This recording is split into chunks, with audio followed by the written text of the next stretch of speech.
يقولون ربنا اصرف عنا عذاب جهنم إن عذابها كان غراما. قال رسول الله صلى الله عليه وسلم: يا أيها الناس أفشوا السلام وأطعموا الطعام وصلوا بالأرحام وصلوا في الليل والناس نيام فدخل الجنة بسلام أو كما قال عليه الصلاة والسلام. সকলে জবান খুলে ভক্তি এবং মহব্বতে দুরূদ শরীফ পড়ি। আল্লাহুম্মা সাল্লি আলা মুহাম্মাদিন ওয়া আলা আলি মুহাম্মাদ কামা সাল্লাইতা আলা ইব্রাহিম ওয়া আলা আলি ইব্রাহিম ইন্নাকা হামিদুম মাজিদ। اللهم بارك على محمد وعلى آل محمد كما باركت على إبراهيم وعلى آل إبراهيم إنك حميد مجيد. بلغ العلا بكماله كشف جاء بجماله حسنة جميع خصاله صلوا عليه وآله. بلغ العلا بكماله كشف الدجى بجماله حسنة جميع خصاله صلوا عليه وآله. لا ইলাহা ইল্লাল্লাহ। জবানে জবানে লা ইলাহা, আরো জোরে লা ইলাহা ইল্লাল্লাহ, লা ইলাহা। আসিয়া বলে আল্লাহ আল্লাহ, ফিরাউন বলে দিস না জালাম। আসিয়া বলে আল্লাহ আল্লাহ, ফিরাউন বলে দিস না জালাম। আরশ থেকে আল্লাহ বলেন, আরশ থেকে আল্লাহ বলেন, খুলিয়া দাও জান্নাতের তালা। লা ইলাহা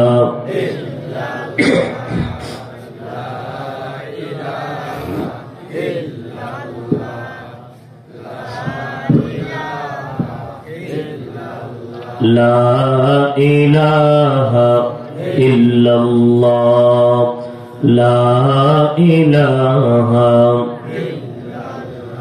লা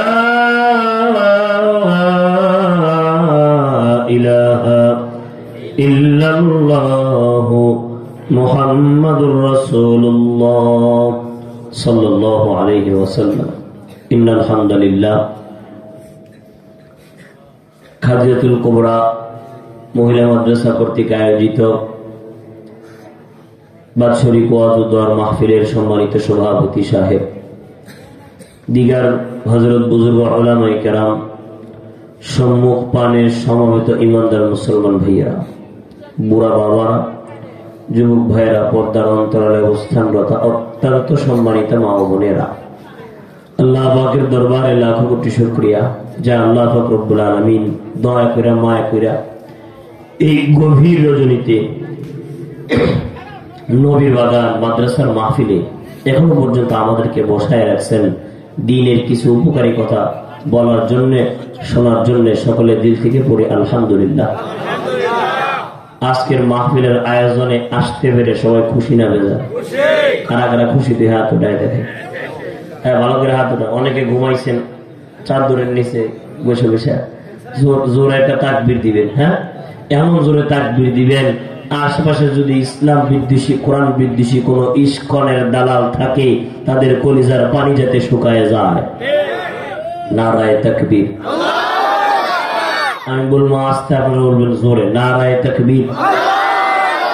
আর জোরে ইমানের কণ্ঠে, নারায়ে তাকবীর। আজকের মাহফিল কবুল হোক, সফল হোক। আজকের মাহফিল ঘুম ভাঙে আরেকটা তাকবীর, নারায়ে তাকবীর। ঘুমাইবেন না তো কেউ ইনশাআল্লাহ। আমি কালামে হাকিম থেকে তাফসীর করব, হাদিস থেকে ব্যাখ্যা করব অতি অল্প সময়ে। যদি আপনারা ধৈর্য সহকারে শোনেন, দোয়ার আগ পর্যন্ত থাকেন, দোয়ার আগে কানে ধরে তওবা করে বাপ মার জন্য দোয়া করে বাড়িতে যাবেন। কে কে হাত ওঠান? ইনশাআল্লাহ জোরে বলেন। আরো জোরে ইনশাআল্লাহ। এই শীতের রজনী ইচ্ছা করলে বাড়িতে ঘুমাইতে পারতেন, ইচ্ছা করলে আরাম করতে পারতেন। সব কিছু ফালায় এখানে আসছেন, কারো পকেটে টাকাও দেওয়া হবে না, পেট ভরে খাওয়াও দেওয়া হবে না, একমাত্র কাকে রাজি খুশি করার জন্য। আর জোরে বলেন কাকে? দুনিয়ার কোন মানুষকে না, কাকে? এজন্য আল্লাহর নাম জোরে জোরে বলবেন। নেতাকে খুশি করার জন্য আমরা নেতার নামে স্লোগান দিতে দিতে লঙ্গি পর্যন্ত খুলে লাইছি। জয় বাংলা, জয় বঙ্গবন্ধু করে স্লোগান দিচ্ছে, লঙ্গি খুলে গেছে। তারপরেও আমাদের স্লোগান দমে নাই, জোরে জোরে, ঠিক কিনা? নেতাকে খুশি করার জন্য যদি এত জোরে জোরে স্লোগান দেওয়া যায়, আল্লাহকে খুশি করার জন্য জোরে জোরে তাকবীর দেওয়া যাবে না? আল্লাহ আমাদের সবাইকে কবুল করেন। আরো জোরে বলেন আমিন। আপনারা যদি চাঙ্গা থাকেন, আমিও চাঙ্গা থাকতে পারবো। আপনাদের একদিন, আমার প্রত্যেক দিন দৌড়াইতে হয়। রক্তে মাংসে গড়া একটা মানুষ, এক এক দিন শরীরের কন্ডিশন এক এক রকমের থাকে। এই জন্য আপনারা যদি আমার কথার সাথে তাল দেন, আপনারা যদি ঘুমায় না যান, তাহলে কিছু কথা বলা যাবে। থাকবেন তো ইনশাআল্লাহ? যাবেন না তো কেউ? এখানে আসছেন কাকে রাজি খুশি করার জন্য। আর যদি বলেন কাকে? আল্লাহকে রাজি খুশি করার জন্য।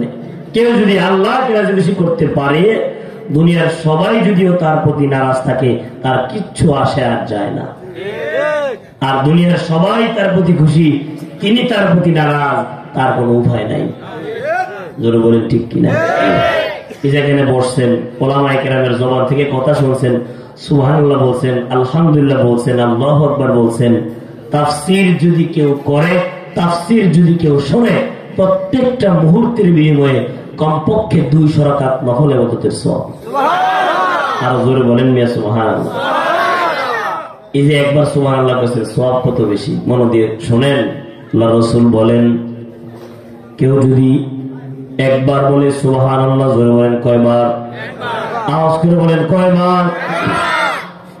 রাসূল বলেন, কেউ যদি মাত্র একবার বলে সুবহানাল্লাহ, আল্লাহ তাআলা তার জন্য জান্নাতের মধ্যে এমন একখান গাছ লাগাই দেয়, দ্রুতগামী একটা তেজস্বী গোড়া ওই গাছের ছায়াটা অতিক্রম করতে পারবে না। আল্লাহ রাসূল বলেন, কেউ যখন সুবহানাল্লাহ বলে,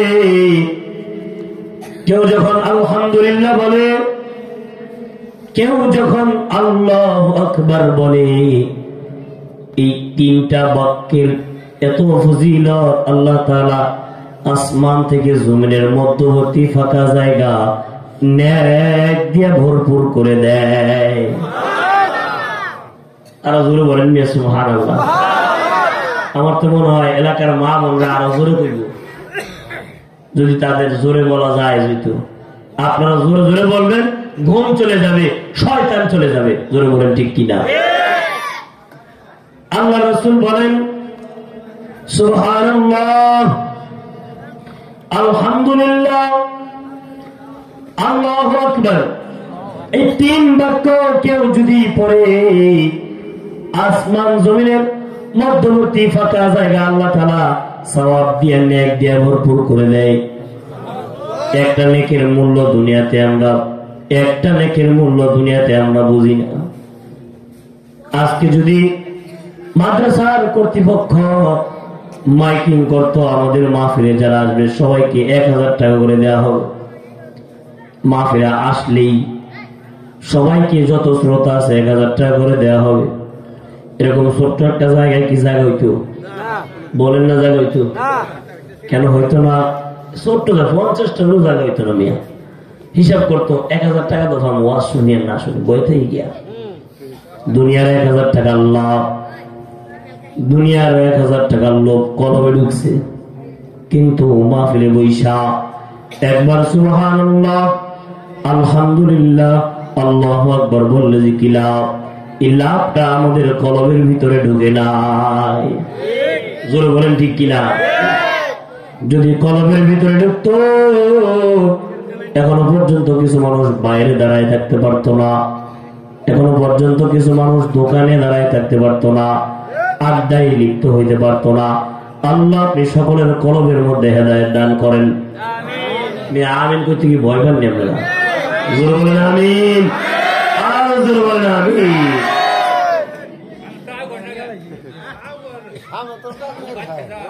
মুরব্বীরা জোরে জোরে কয়, যুবক তোলা ভাই তোমরা আওয়াজ কই? হ্যাঁ, মুরব্বীদের চাইতে যুবকদের আওয়াজ হবে বেশি। এই অবিবাহিত কারা কারা আছো হাত উঠাও। হ্যাঁ হাত দেখছি দেখছিস। অবিবাহিত একটা তাকবীর দেও তো, নারায়ে তাকবীর।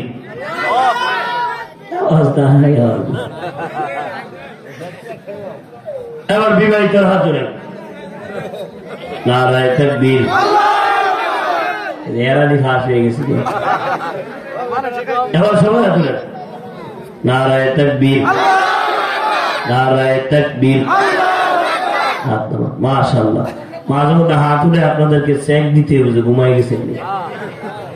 কিছুদিন আগে আমি নোয়াখালীর এক মাহফিলে, ওই যে উবাইদুল কাদের এলাকা, কাকুরে তো চিনেন সবাই, কাকুরে চিনেন এমন কোন মানুষ নাই। কাকুর এলাকায় গেলাম, অনেক বড় মাহফিল। তো মাহফিলের মধ্যে আমি বললাম, আমাকে ওরা বসাইছে প্রায় 1:30টার পরে, ওরা অনেক রাত্র মাহফিল করে।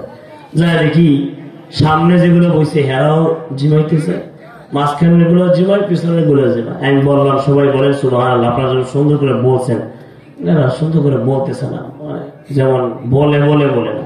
বলি এই ঘুমান কে কে হাত উঠান, তখনও হাত উঠায়। এই জেগে আছেন কে কে হাত উঠান, তখনও হাত উঠায়। বক্তা ওয়াজ করার সময় যদি শ্রোতাদের এই অবস্থা থাকে, বলে তো ওয়াজ করলে মজা লাগে? আমি ওয়াজ করি, এরা আমার ওয়াজ মনোযোগ দিয়ে কি করে না, শুনে না। তার মোতায়েন সাহেব বলতেছে, হুজুর এক কাজ করেন, মাদ্রাসার জন্য কিছু চাঁদা কালেকশন করিয়া তাড়াতাড়ি করে দোয়া করে দেন। এরা বিরিয়ানি পাক করা শেষ, এরা কখনই চলে যাইতো, গরুর গোশত দিয়ে বিরিয়ানি পাক করতেছি তো, খায়া তারপরে যাইব। তা আমি ঠিক আছে বললাম, আল্লাহর কোন বান্দা আছেন নবীর বাগান, এই এদিকে মনোযোগ। এই ভাইরা আপনারা মাঝখানে কি করেন, আমার দিকে মনোযোগ। জরুরি কাজ থাকলে বাহির থেকে কাজ সেরে আসেন। বললাম আল্লাহর কোন বান্দা আছেন নবীর বাগান মাদ্রাসার জন্য 1 লক্ষ টাকা দিবেন, দাঁড়ায় যান, হাত উঠান। মাঝখান থেকে একটা লোক হাত উঠে দাঁড়ায় গেছে। কি আমার নাম হলো অমুক, নাম লেখেন হুজুর। আমি দোয়া করতেছি, আল্লাহ আমার ভাই মাদ্রাসা মসজিদের জন্য 1 লক্ষ টাকা দিবে জমা, জিন্দিগির গুনাহ খাতা করে দিয়েন ক্ষমা। বলতে দেরি দৌড়ে স্টে যাইছে। একই হুজুর আমি তো ঘুমাইছি। একই কয় হুজুর আমি তো ঘুমাইছি, আমি বুঝতে পারিনি। আমি তো 1 লাখ টাকা 10,000 টাকা দিতে পারব না। আমি তো ঘুমাইছি কেন, আমরা জরিমানা এলেন মাফ করে দেন, আর ঘুমাইতে না। বিশ্বাস করেন আমি আরো প্রায় 1 ঘন্টা 20 মিনিট আলোচনা করছি, একটা লোক আর ওঠে নাই, একটা লোক আর ঘুমায় নেই। যখন বলছি তখন তাই বলছে, ভাবছে যে কখন ওদের টাকার কথা কয়ে না। আপনারা সজাগ থাকবেন, হঠাৎ করে বলতে পারে এই কে আছেন মাদ্রাসায় 10,000 হাতুরা, হাতুরা এলে টিয়া দেওয়া সজাগ থাকবেন তো ইনশাল্লাহ।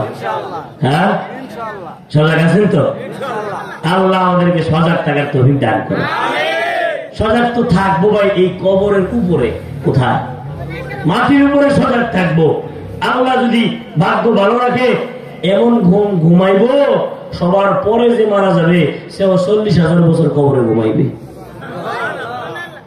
এই জন্য কবি বলেন জাগনা হয় জাগলো আফলা কি ছায়া তলে, জাগনা হয় জাগলো আফলা की साया तले, हशर तक सोना पड़ेगा कब्र की साया तले।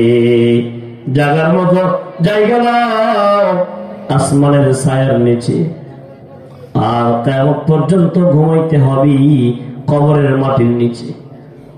জাগার মতো জায়গা নাও। গভীর রজনীতে কেউ যদি আল্লাহরে ডাকে, গভীর রজনীতে কেউ যদি আল্লাহর ডাকে, আল্লাহর কাছে দোয়া করে, আল্লাহর কুদরতি কলিজায় জোশ উঠে যায়। আল্লাহ তাআলা বান্দাকে মাফ করে দেয়। আল্লাহ তাআলা বান্দার কলবের দিকে তাকায় থাকে। বান্দা যত রাত্র গভীরে আল্লাহকে ডাকে আল্লাহ তত তাড়াতাড়ি কবুল করে। অতীব গভীর হয় রজনী যখন নীরবে প্রভুর নাম জপিও তখন।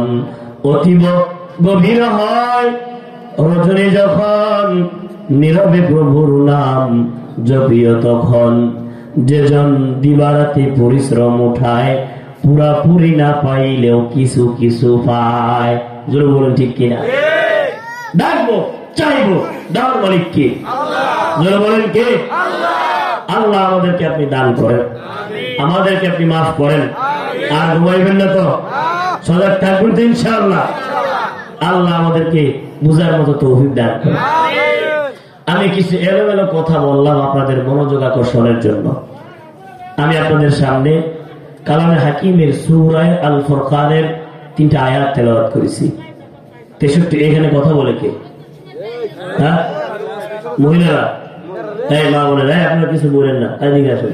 আপনাদেরকে অনুরোধ করে বলি, আপনারা আমার মার মতো, বোনের মতো। আপনাদের আওয়াজ হবে নিচু, আপনাদের কণ্ঠ পর্দা। আস্তে কথা বলেন, জরুরি কথা থাকলে সীমানার থেকে বাইরে বলে আসেন। এইখানে কোরআনের তাফসীর হবে, কোরআনের আদব হিসেবে কোন আওয়াজ যাতে এখানে না আসে।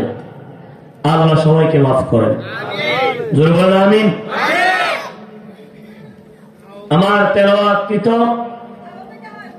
আয়াতের নাম্বার হলো 63, 64, 65। আমার তেলাওয়াতকৃত হাদিসের কিতাবের নাম তাবরানী শরীফ। তাবরানী শরীফের একখানা হাদিস তেলাওয়াত করেছি। আল্লাহ রাসূল নিজে বর্ণনা করেন, কেউ যদি সূরা আল ফুরকানের 63 থেকে 65 3টা আয়াতের মধ্যে আল্লাহ পাকের খাঁটি বান্দা বান্দীদের 4টা গুণের কথা বলছে। কয় গুণ? জোর হলো না, আরো জোরে। কয় গুণ? হাদিসের মধ্যে নবীজি বলছে 4 গুণ। আল্লাহর 4টা, নবীজির 4টা। কয়টা হলো? আয় জোরে বলেন না কয়টা? 8টা।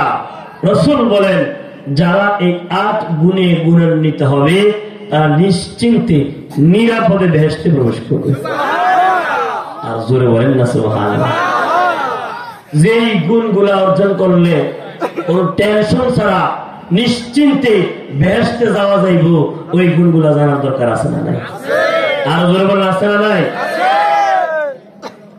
গুণের কারণে মানুষ আল্লাহর কাছেও দামি, দুনিয়ার মানুষের কাছেও দামি। কিসের কারণে? জোরে বলেন কিসের কারণে? একটা মানুষের কোটি কোটি টাকা আছে,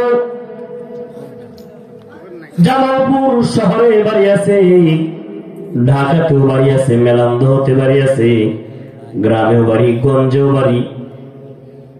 টাকার অভাব নাই, সুন্দর চেহারা আছে, প্রভাব প্রতিপত্তি ক্ষমতা আছে, কিন্তু মানুষটার ভিতরে গুণ নাই। কি নেই?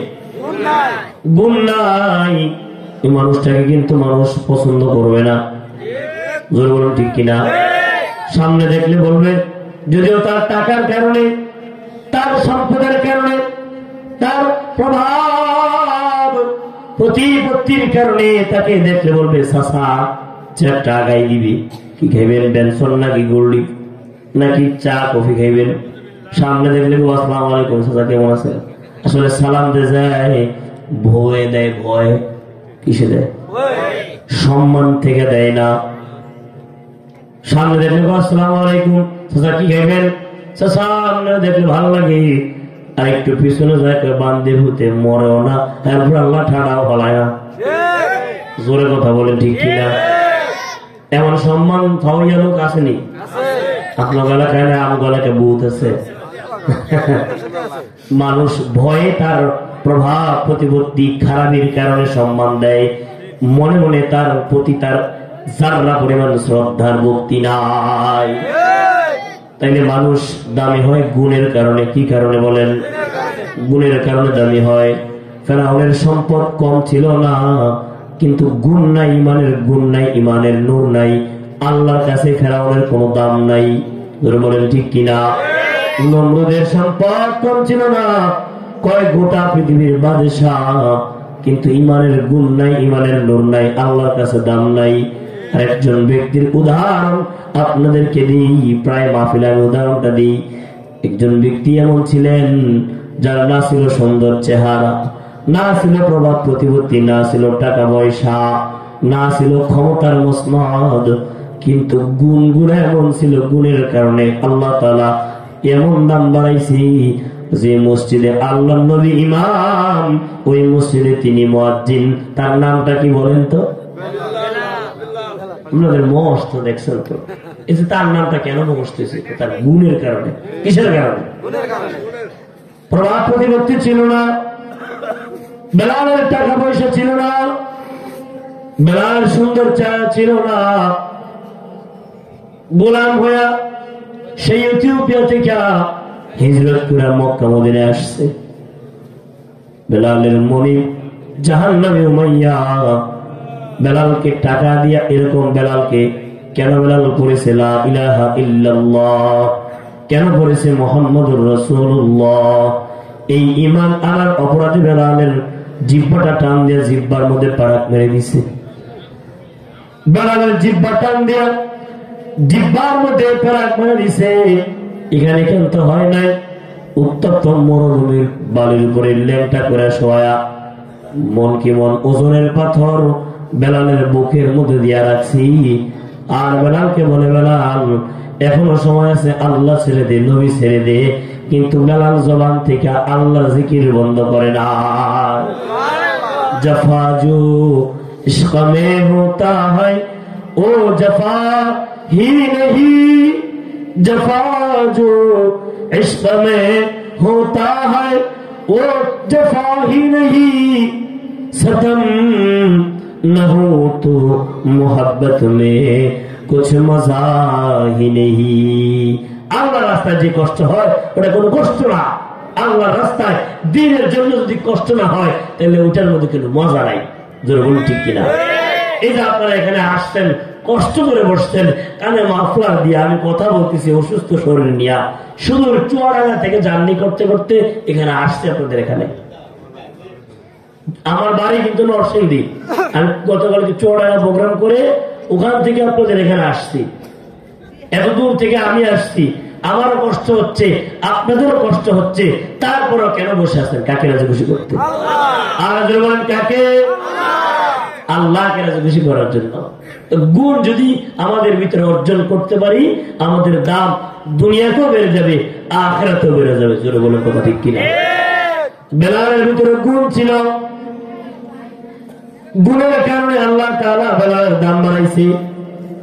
যে আল্লাহ বেলালের দাম গুণের কারণে বাড়াইছেন, সে আল্লাহ আমার আপনার দামও বাড়াইতে পারে। জোরে বলেন ঠিক কিনা? শর্ত হলো আমাদেরকেও গুণে গুণান্বিত হতে হবে। সেই গুণগুলা কি কি? যে গুণগুলো অর্জন করলে নিশ্চিন্তে নিরাপদে জান্নাতে যাওয়া যাইবে। আল্লাহ তাআলা বলেন, সরাসরি আমি আয়াতের ভিতরে চলে যাচ্ছি। কোরআনের 4টা গুণের 1 নাম্বার আল্লাহ তাআলা বলেন ওয়া ইবাদুর রহমান। রহমানের গোলাম যারা, আমরা সবাই কার গোলাম? আপনারা ঘুমাই গেছেন কে কে? হাত তুলে দেখি। জেগে আছেন কে কে? অনেকের চোখের দিকে তাকালে বোঝা যায় অনেকের ঘুম ঘুম ভাব। নারায়ে তাকবীর। এই তুমি এমনি বসতে পারো, সুন্দর করে বসো। নারায়ে তাকবীর। এই যাও, তুমি গেছে, ও তুমি গেছে। নারায়ে তাকবীর। হাত নামান। 1 নম্বর গুণ কি? সরাসরি আয়াতের মধ্যে আল্লাহ তাআলা বলেন ইবাদুর রহমান, রহমানের গোলাম যারা, আল্লাহ পাকের একটা নাম আছে বাবা রহমান। কি নাম বলেন? রহমান কার নাম? আর জোরে বলেন কার নাম? আমি সরাসরি কোরআনের তরজমা করব আর তাফসীর করব। ফজিলত কি পাইবেন? আয়াত তেলাওয়াতের সওয়াব তো পাইবেনই, আর 200 রাকাত তহরার সওয়াব পাবেন তাফসীরের কারণে। সুবহানাল্লাহ। ওয়া ইবাদুর রহমান, রহমানের গোলাম যারা। রহমান আল্লাহর নাম। কার নাম বলেন? রহমান আল্লাহর এমন নাম। এই আয়াতের ব্যাখ্যা করতে গিয়া হাফেজ মুহাম্মদ ইবনে কাসির আলাইহি রাহমাহ তাফসীর ইবনে কাসিরি এবং ফখরুদ্দিন রাজি রাহমাতুল্লাহ আলাইহি তাফসীরে কাবীরি উল্লেখ করেন, রহমান আল্লাহর এমন নাম যে নাম নিয়ে যদি কেউ আল্লাহর কাছে কোনো কিছু চায় আল্লাহ তাআলা তাকে ফেরত দেয় না। মানুষের মনে অনেক চাহিদা থাকে, অনেক চাওয়া থাকে, রবের কাছে কিছু পদ্ধতিতে চাইলে রব দিয়ে দেয়। এর একটা পদ্ধতি হলো রহমান নাম নিয়ে আল্লাহর কাছে চাওয়া। সবাই আল্লাহর একটা এই নামে ডাক দেয়, ইয়া রহমান। আল্লাহ এই নামে একটা ডাক দিই সবাই, ইয়া রহমান, ইয়া রহমান, ইয়া রহমান ইরহামনি ওয়া আনতা খায়রুর রাহিমিন। হাত নামান। রহমানের কাছে কেউ যদি রহমত চায় রহমান তাকে রহমত দান করে। রহমান আল্লাহর এমন নাম, মুফাসসিররা বলেন রহমান নামের গুণে আল্লাহ তাআলা দুনিয়াতে কাফেররা খাওয়ায়, মুমিন নিয়ে খাওয়ায়।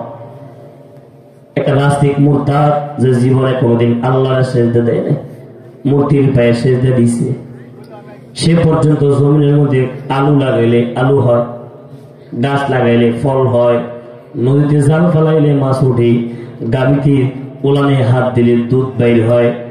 কোন নামের গুণে? কয় রহমান নামের গুণে। মুফাসসির বলেন রহমান নামের গুণ যদি আমার রব দুনিয়াতে না দেখাইতেন, একটা কাফের মুশরিককে আল্লাহ তাআলা এক ফোঁটা পানি পান করাইতেন না। দুনিয়াতে খাওয়াইতেছে রহমান নামের গুণে। কোন নামের গুণে? সবাই সমান তালে পালতেছে, সবাই সমান তালে খাওয়াইতেছেন, কেবলমাত্র এই একটা দয়াময়ী নামের গুণে। এই জন্য এই নামটা মুফাসসিররা বলেন এই নামটা অনেক গুরুত্বপূর্ণ একটা নাম। এই নাম নিয়ে কেউ যদি মনের কোনো ইচ্ছা আল্লাহর কাছে গভীর রজনীতে তাহাজ্জুদের টাইমে বলে, আল্লাহ তাকে তা দিয়ে দেয়। কোন কোন মুফাসসিররা বলেন এটা ইসমে আযমের অন্তর্ভুক্ত। আল্লাহ আমাদেরকে বুঝার তৌফিক দান করেন।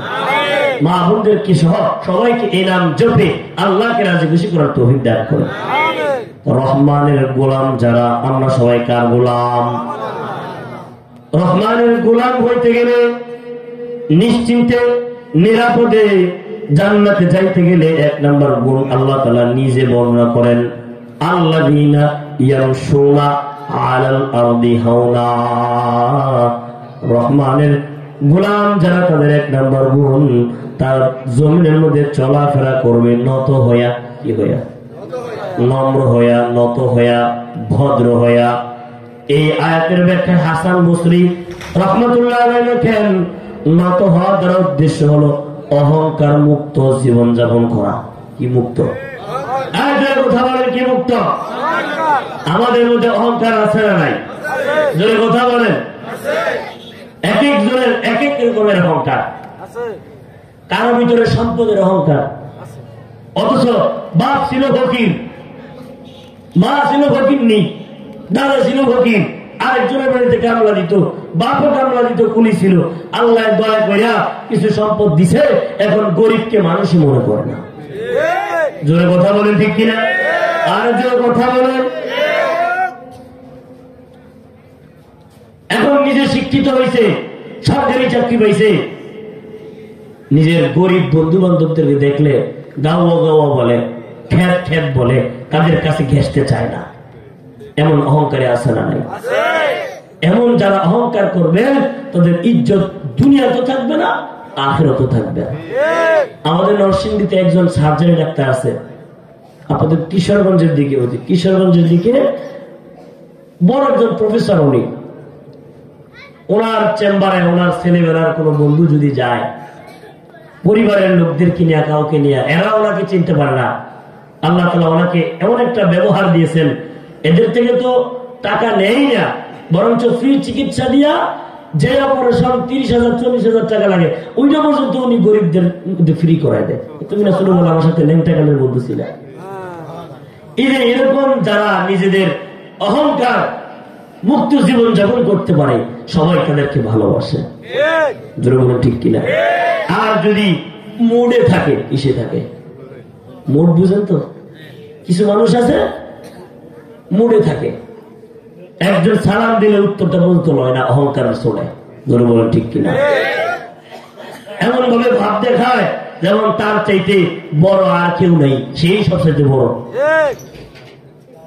অহংকার যারা করবে আল্লাহ পাক রব্বুল আলামিন তাদেরকে নিচে নামাই দিবে। কই নামাইবে? কথা বলেন, কোথায় নামাইবে? আর যারা নত হয়ে যাবে আল্লাহ তাদেরকে উপরে উঠাই দিবে।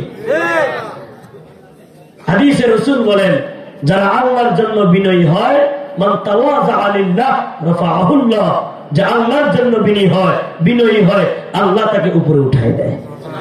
আর যে অহংকার করে সে শয়তানের মতো নিচে নেমে যায়। শয়তান কি করে নিচে নামছে? অহংকার করে। কি করে? জোরে বলেন, কি করে? কারো ভিতরে আছে সম্পদের অহংকার, অথচ সে সম্পদওয়ালা এটা চিন্তা করে না, আল্লাহ আমাকে দয়া করে কিছু সম্পদ দিছে, ইচ্ছা করলে মুহূর্তের মধ্যে ফকির বানাইতে পারে। জোরে বলেন ঠিক কিনা। যে আল্লাহ কোটিপতি বানাইছে, সে আল্লাহ ফকির বানাইতে একদিনের সময় লাগে না। আবার কেউ অহংকার করে ক্ষমতা লয়া সিনো সামারে, আমি অমুক ভাইয়ের ডাইনাট বাবদ, আমি অমুক ভাইয়ের জোতা ছাড়ি, অমুক ভাইয়ের জোতা লয়ে ঘুরি, অমুক ভাইয়ের সাথে ঘুরে, আমি ফাতি নেতা। এরকম ফাতি নেতা মার্কা অহংকারী আছে না নাই? আর কথা বলে আছে না নাই? অহংকার দেখায়, অহংকারের চোটে এক সময় বলতো পালাবো না, পালাইয়া যাবো কোথায়, আজকে তাদের কোনো অস্তিত্ব নাই। এই জোরে কথা বলেন ঠিক কিনা। অহংকার দেখায় বলতো, অহংকার দেখায় ওলামায়ে কেরামের হাতের মধ্যে হ্যান্ডকাপ করাই দিছে। অহংকার দেখায় ওলামায়ে কেরামদেরকে ডান্ডা বেরি পড়াইয়া জেলখানায় বন্দী করে রাখছে। বছরের পর বছর আয়না ঘরের মধ্যে বিরোধী দলীয় নেতাদেরকে বন্দী করে জুলুম করেছে। অহংকার দেখায়, কি দেখায়? অহংকার দেখায় মনে করতো জীবনে কোনোদিন আমাদেরকে কেউ নামাইতে পারবে না। আল্লাহ তাআলা একদিনের ব্যবধানে একেবারে গাট্টি উস্কাত ভুল করে দিয়ে দিছে। অহংকার বেশি করেছে। সুতরাং অতীতে যারা অহংকার করেছে তাদের পরিস্থিতি, তাদের ভয়াবহ পরিস্থিতি হয়েছে। বর্তমানেও যদি কেউ নিজেদের ক্ষমতা নিয়ে বাড়াবাড়ি করতে চায়, বর্তমানেও কেউ যদি জনগণের উপরে জুলুম করতে চায়, তাদেরও করুণ দশা দুর্দশা হবে। জোরে কথা বলেন ঠিক কিনা। ক্ষমতা পাইয়া যারা ক্ষমতার সদ্ব্যবহার করে, সুন্দর আচরণ করে, জনগণের হক ঠিক রাখে, তাদের কোথায় পালাইয়া যাইতে হয় না।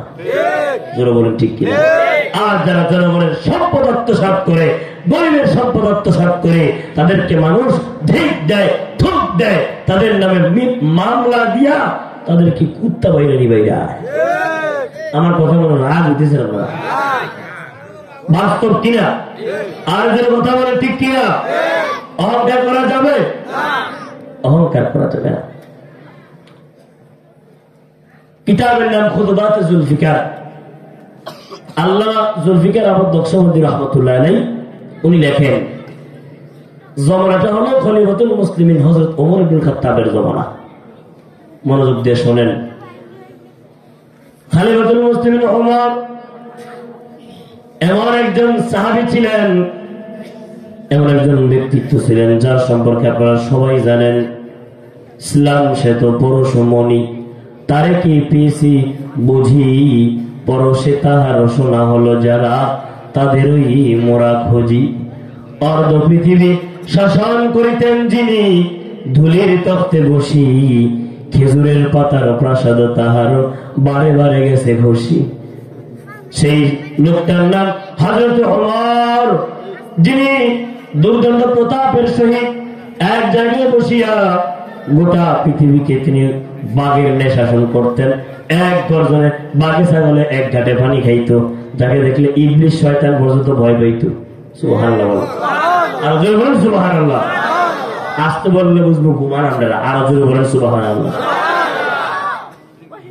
খলিফাতুল মুসলিমিন ওমর, ওনার জামানায় মসজিদের জন্য একটু জায়গা দরকার। কি দরকার? খেয়াল করে শুনুন, কি দরকার? একটু জায়গা দরকার। এই জায়গাটা একটু সংযোজন করে মসজিদটা সুন্দর করবে, একটু বাড়াইবে। ওমর সাহাবায়ে কেরামদেরকে বললেন, এই জায়গাটার মালিক কি? সাহাবায়ে কেরাম বললেন, এটা একজন গরিব মানুষ, সাহাবী, মুরব্বী সাহাবী, গরিব মানুষ। তার কাছে বারবার বারবার আমরা বলছিলাম, কিন্তু জায়গাটা সে দেয় নাই। ওমর রাদিয়াল্লাহু তাআলা আনহু সাহাবায়ে কেরামদেরকে নিয়ে ওই সাহাবীর বাড়িতে গেলেন। ইচ্ছা করলে ওমর তারে ধরে আনতে পারতেন কিনা? আনতে পারতেন কিনা? ওমরের সেই ক্ষমতা ছিল কিনা? ওমর তাকে ধরে আনায় নাই, খবর দেওয়া পাঠায় নাই, নিজে তার সঙ্গী সাথীদেরকে নিয়ে ওই সাহাবীর বাড়িতে গেলেন। সাহাবীর বাড়িতে গিয়ে খলিফাতুল মুসলিমিন ওমর জিজ্ঞাসা করলেন, জায়গার মালিকটা কে?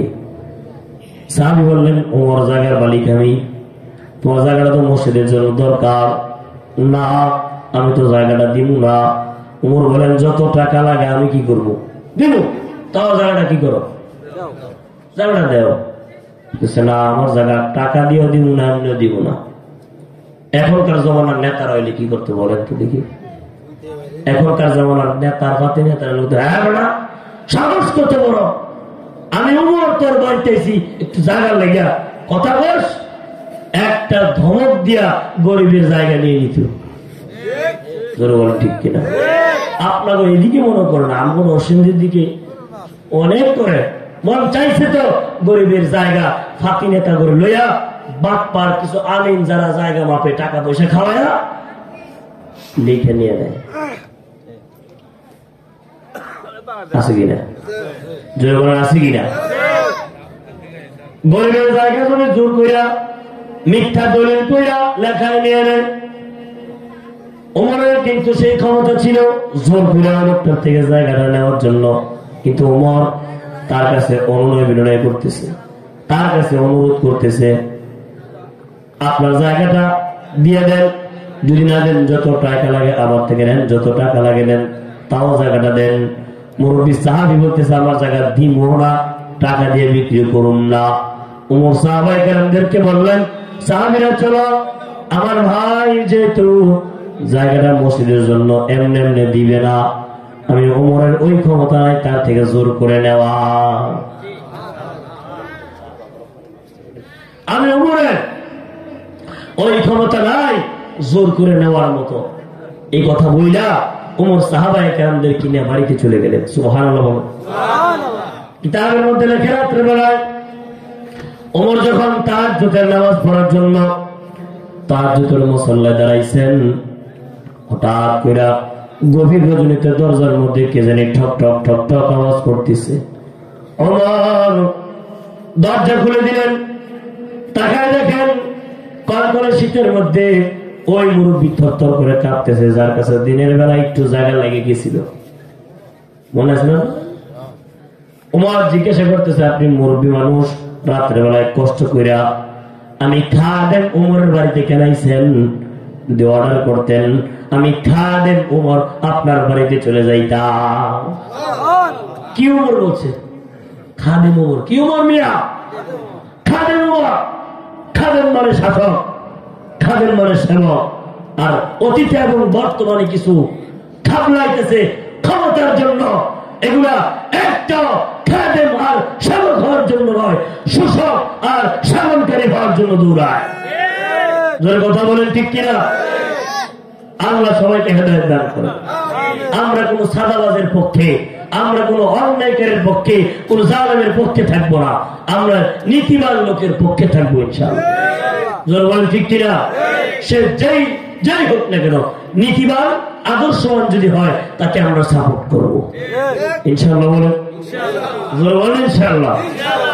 আল্লাহ আমাদেরকে বুঝার তৌফিক দান করেন, আমাদেরকে হেদায়েত দান করেন, অহংকার মুক্ত জিন্দেগি দান করেন। খলিফাতুল মুসলিমিন ওমর বলতেছে, আপনি মুরব্বী মানুষ, রাতের বেলায় কষ্ট করে আমার বাড়ি দিকে আনাইছেন, যদি একবার অর্ডার দিতেন আমি খাদেম ওমর আপনার বাড়িতে চলে যাইতাম। এ কথা বলার পরে মুরব্বী সাহাবী চোখের পানি ফেলায় কান্দে আর বলতেছে, ওমর দিনের বেলায় আপনার সাথে অনেক বেয়াদবি করে ফেলেছি, কিন্তু আল্লাহর নামে শপথ, আমি আল্লাহর নামে শপথ করে বলতেছি, দিনের বেলায় আপনার সামনে সবার সামনে যেই কথাগুলো বলেছি এগুলো আমার মুখের কথা ছিল, দিলের কথা ছিল না। সুবহানাল্লাহ বলেন না মিয়া, আর জোরে বলেন না সুবহানাল্লাহ। এগুলো আমার মুখের কথা ছিল, দিলের কথা ছিল না। রবের শপথ, আমি এই দিনের বেলায় আপনাকে পরীক্ষা করছি, নবীর আদর্শের উপরে আছেন নাকি গেছেন। যদি আপনি নবীর আদর্শের উপরে না থাকতেন, আপনার ওই ক্ষমতা ছিল আপনি একটা ধমক দিয়া আমার থেকে জায়গা নিতে পারতেন।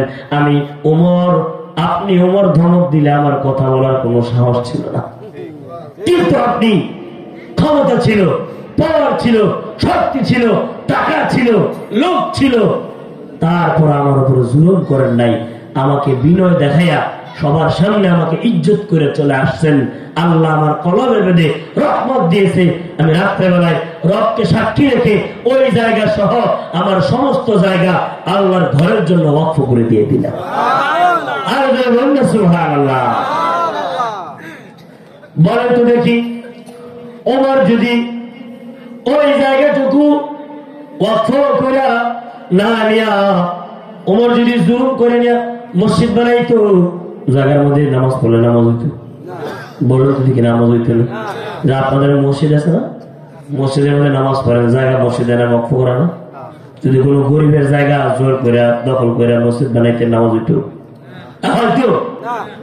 এখন আসেন, আমার কথায় অনেকে রাগ হইতে পারে, রাগ হলে জিন্দিগিতে আমাকে এলাকায় আইনেন না, সত্য কথা বলে দিয়ে যাই। অনেক মানুষ 5 ওয়াক্ত নামাজ পড়ে, অনেক মানুষ হাজি দাবি করে, অনেক মানুষ রোজা রাখে, লম্বা পাঞ্জাবি পাগড়ি দাড়ি রাখে, কিন্তু আপন ভাইয়ের জায়গা মেরে দেয়, আপন ভাতিজার জায়গা মেরে দেয়, আপন বোনের জায়গা, ফুফুর জায়গা মাইরা বড় লোক হইয়া তারা বড় বড় নামাজি খোলায়। আছে কিনা বলেন তো দেখি? আরেকজনের হক মাইরা, ভাইয়ের হক মাইরা, এতিম ভাতিজার হক মাইরা, ফুফুর হক মাইরা, বোনের হক মাইরা যতই সেজদা দেয়, আল্লাহ কি কবুল করবো মিয়া? আল্লাহ আমাদেরকে হেদায়েত দান করুন। না বুঝছেন মনে হয় আমার কথা? আল্লাহ আমাদেরকে বুঝার তৌফিক দান করেন। আর বলবেন আমিন। আরেকজনের হক, বান্দার হক আল্লাহ তাআলা কোনদিন মাফ করবে না। হকুল ইবাদ, সে যদি শহীদ হয়, শহীদ বিনা হিসেবে জান্নাতি, নবীজি বলছেন। কিন্তু তারও কারো প্রতি যদি তার বান্দার হক থাকে, এটা আল্লাহ যদি কোনো কৌশল করায় মাফ করায়। এই জন্য মা বোনদেরকেও বলবো, অনেক মা বোনেরা আছে আরেকজনের ক্ষেতের মধ্যে শাক পাতা তুলতে যায়, আরেকজনের গাছ থেকে লাউ নিয়ে আসে, শাক নিয়ে আসে, ছোট্ট ছোট্ট বিষয়গুলো কিছু মনে করে না। অনুমতি ছাড়া আরেকজনের একটা শাক পাতাও ধরা যাবে না। আল্লাহ আমাদেরকে বুঝার তৌফিক দান করুন। আর জোরে বলেন আমিন। আমাদের বাড়িতে একটা লাউ গাছ আছে। কি গাছ? লাউ গাছ। লাউ গাছের আপনারা কি বলেন? মাছা বলেন না জাহা বলেন? জাংলা। আমরা বলি জাহা, আমাদের আঞ্চলিক ভাষা। তো জাহা এর উপরে যে লাউটাও হয়। আমি আমার ছোট ভাই বলছে, ভাই অনেকগুলো লাউ হয়েছে, সকালে যাই লাউ গুলা পেরে নিয়ে এসো। আমি বলছি ঠিক আছে, দেখে আসি লাউ গুলা। নিজের গাছের সবজি দেখতে খুব ভালো লাগে। যাই দেখি একজন মুরব্বী মানুষ লাউ না কাইটা অন্যার মধ্যে লয়ে যেতেছে গা।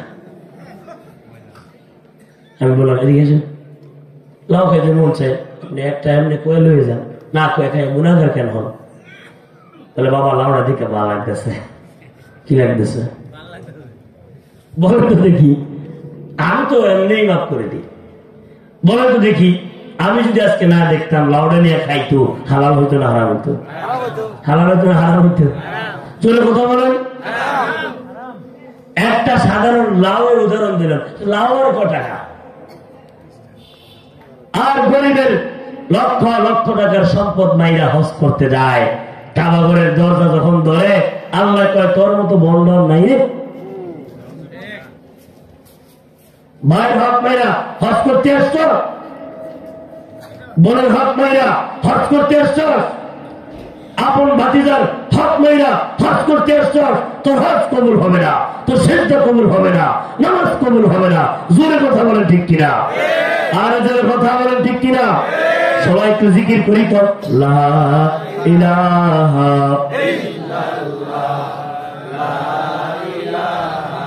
ইল্লাল্লাহ, জোরে জোরে লা ইলাহা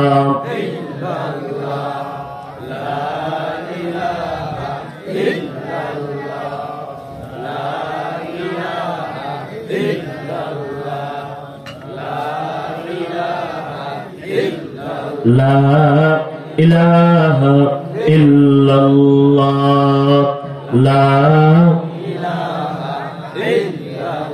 আমি ভাই শারীরিক ভাবে অনেকটা অসুস্থ, তারপর আপনাদের মহব্বতে আসছি। আপনারা যে বৈশাখ কথা শুনতেছেন খুব ভালো লাগতেছে, আমার গলার বয়স শুনে মনে আপনারা বুঝতে পারতেছেন। আল্লাহ আমাকে সুস্থতা দান করেন, যে কথাগুলো বলতেছি আল্লাহ সবাইকে হেদায়েতের নিয়তে শোনার তৌফিক দান করেন। আমিন। ওলামায়ে কেরামদের কোনো কথা শোনার পরে যদি কারো মনের মধ্যে কোনো আঘাত লাগে, কষ্ট লাগে, বুঝবেন এটা আঘাত নয়, এটা আল্লাহর রহমত দিতেছে। কলমের মধ্যে কি দিতেছে? রহমত। ডাক্তারের কাছে গেলে রোগ যদি বেশি থাকে, বড় ধরনের রোগ হয়, ডাক্তাররা বুঝে যে না মেডিসিনের ট্যাবলেটে কাজ হবে না, সিরাপে কাজ হবে না, এটা বড় ধরনের অ্যান্টিবায়োটিক ইনজেকশন মারতে হবে। মাঝে মধ্যে ওলামায়ে কেরাম অ্যান্টিবায়োটিক ইনজেকশন দেয়, যখন দেখে ইনজেকশনে কাজ হয় না, মাঝে মধ্যে ডাক্তার সার্জারি করে কাটে। কেন কাটে? ভালোর জন্য কাটে। কেন ইনজেকশন দেয়? ভালোর জন্য দেয়। যদিও রোগীর সাময়িক কষ্ট হয়, তাই রোগীর বুঝতে হবে এটা আমার নিজের ভালোর জন্য বলতেছি, করতেছি। মাঝে মধ্যে ওলামায়ে কেরাম সত্য কথা বললে, সুদের বিরুদ্ধে বললে, ঘুষের বিরুদ্ধে বললে, দুর্নীতির বিরুদ্ধে বললে কিছু কিছু মানুষের কলমের মধ্যে গিয়া লাগে। বলেন ঠিক কিনা? তো হুজুর আনছে মিষ্টি ওয়াজ করার লেগা, হুজুর দেখি তিতা ওয়াজ করে যায়। সামনের বছরতে এই করা হুজুর আনিস না, বাচ্চা বাচ্চা মিষ্টি মিষ্টি হুজুর আন। বলেন ঠিক কিনা? আরো জোরে কথা বলে। আল্লাহ আমাদেরকে বুঝার তৌফিক দান করে। আরো জোরে বলেন আমিন। তাহলে নিশ্চিন্তে নিরাপদে জান্নাতে যাইতে গেলে এক নম্বর গুণ কি? অহংকার করা যাবে না। অহংকার করে আরেকজনের সম্পদ মারা যাবে না। নিজের বড়ত্ব দেখায়া, নিজের প্রভাব প্রতিপত্তি দেখায়া আরেকজনের উপর জুলুম করা যাবে না। সম্পদ দিছে কি? আল্লাহ। সিনায় নেওয়ার মালিক কি? আল্লাহ। ক্ষমতা দিছে কি? আল্লাহ। সিনায় নেওয়ার মালিক কি? আল্লাহ। আল্লাহ কাকে কোন সময় কোন অবস্থায় ফালায় বলা যায়? একটা উদাহরণ দিব, আপনারা শুনবেন। আমি বিরক্ত হয়ে গেছেন। আমি যে আয়াত তেলাওয়াত করেছি, এই আয়াতের তাফসীর, এই তাফসীরের কিতাবের নাম হলো আহকামুল কুরআন লিল জাসসাস। ইমাম জাসসাস রাহমাতুল্লাহ আলাইহি বিস্তারিত একটা উদাহরণ আছে, আমি সংক্ষিপ্তভাবে বলবো, যেহেতু রাত 1টা বেজে গেছে। ঘুমান নাই তো কেউ? ঘুমায় গেছেন কে কে? হাত উঠান তো দেখি। জেগে আছেন কে কে? হাত উঠান। জোরে একটা তাকবীর দিবেন। নারায়ে তাকবীর, নারায়ে তাকবীর। আজকের মাহফিল মাদ্রাসার মাহফিল। আমিন আমিন আমিন আমিন। উদাহরণটা হলো পয়গম্বর সুলাইমান নবীর। কোন নবী? জোরে বলেন, কোন নবী? সুলাইমান পয়গম্বর নামে একজন নবী আল্লাহ দুনিয়ার জমিনে পাঠাইছেন, যে নবী গোটা পৃথিবীর বাদশা ছিলেন, সাধারণ কোন বাদশা ছিলেন না। আল্লাহ তাআলা কোরআনুল কারীমের মধ্যে বলেন এক জায়গায় বসে পয়গম্বর সুলাইমান গোটা পৃথিবী শাসন করছেন। সুলাইমান পয়গম্বরের আব্বার নাম হলো দাউদ নবী। কি নাম? আল্লাহ তাআলা সুলাইমান পয়গম্বরকে মনোযোগ সহকারে শুনেন। শুধু ঘটনা গল্প শোনানোর উদ্দেশ্য নয়, একটা বিশেষ বিষয় বোঝানোর জন্য আপনাদেরকে উদাহরণটা দিয়েছি। পয়গম্বর সুলাইমান আলাইহিস সালামকে আল্লাহ তাআলা যে সমস্ত নিয়ামত দান করেছেন, এই সমস্ত নিয়ামত গুলোর মধ্যে থেকে অন্যতম শ্রেষ্ঠ একটা মুজিজা এবং নিয়ামত ছিল ওনার হাতের আংটি। কি জোরে বলেন? কি? আল্লাহ তাআলা সুলাইমান পয়গম্বরকে একটা জান্নাত থেকে স্পেশাল একটা গিফট দিয়েছে, স্পেশাল একটা আংটি। আংটির পাথরের ভিতরে আল্লাহ তাআলা এমন একটা দামি কথা জান্নাত থেকে খোদাই করে লিখে দিয়েছে। মুফাসসির লেখেন আহকামুল কোরআনুল জাসসাস নামক তাফসীর কিতাবে ওই লেখাটার পাওয়ারে সুলাইমান পয়গম্বরের গোলামি গোটা পৃথিবীর সমস্ত মানুষ করত, সমস্ত জিন করত, সমস্ত প্রাণী কুল করত, এমনকি একটা পিঁপড়া পর্যন্ত সুলাইমান নবীর কথা শুনত। এবং সেই পিঁপড়ার নামে আল্লাহ কোরআনুল কারীমের মধ্যে একটা সূরা নাযিল করেছেন, যে সূরাটার নাম সূরাতুন নামল। নামলুর নামে পিপিলিকা। ওলামায়ে কেরাম শিক্ষিত মানুষ আছেন এখানে। নামলুর মানে কি? পিঁপড়া। সেই পিঁপড়ার নামে একটা সূরা আল্লাহ কোরআনে নাযিল করেছেন। সুবহানাল্লাহ।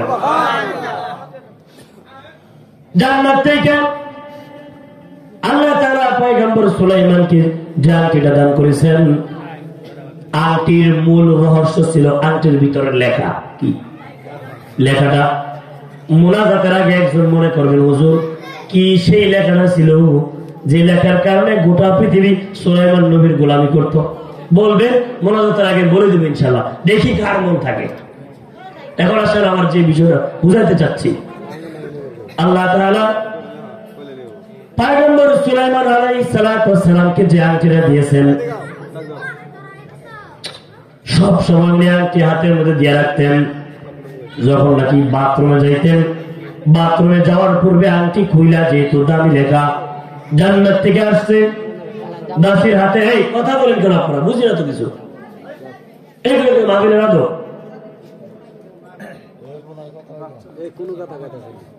জান্নাত থেকে জানতি আল্লাহ তাআলা পয়গম্বর সুলাইমানকে দিয়েছেন। পয়গম্বর সুলাইমান আলাইহিস সালাম সব সময় আংটি হাতে দিয়ে রাখতেন, কিন্তু যখন নাকি পয়গম্বর সুলাইমান আলাইহিস সালাম ওয়াশরুমের ভিতরে যাইতেন, আংটি খুইলা দাসীর হাতে দিয়ে যাইতেন। কার হাতে? দাসীর হাতে দিয়ে যাইতেন। মনোযোগ সহকারে শোনেন। মা বোনেরা এখানে আলাপ করতেছে, এখনো কথা শোনা যায় কানে। আল্লাহ মা বোনদেরকে হেদায়েত দান করেন।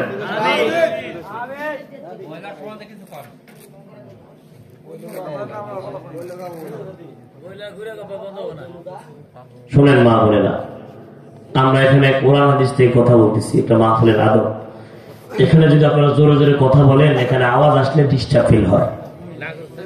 আমি আপনাদের মেহমান, বহু দূর থেকে আসছি, আমি আপনাদের জন্য দোয়া করব খাস করে, কিন্তু এমন করবেন না। আল্লাহ আপনাদেরকে হেদায়েত দান করেন। আল্লাহ তাআলা এলাকার মা বোনদেরকে মা খাদিজা, মা আয়েশাদের মতো বানায় দেন। জোরে জোরে বলেন আমিন। আরো জোরে বলেন আমিন। আপনারা কি বয়ান শুনবেন নাকি দোয়া করে দিবেন?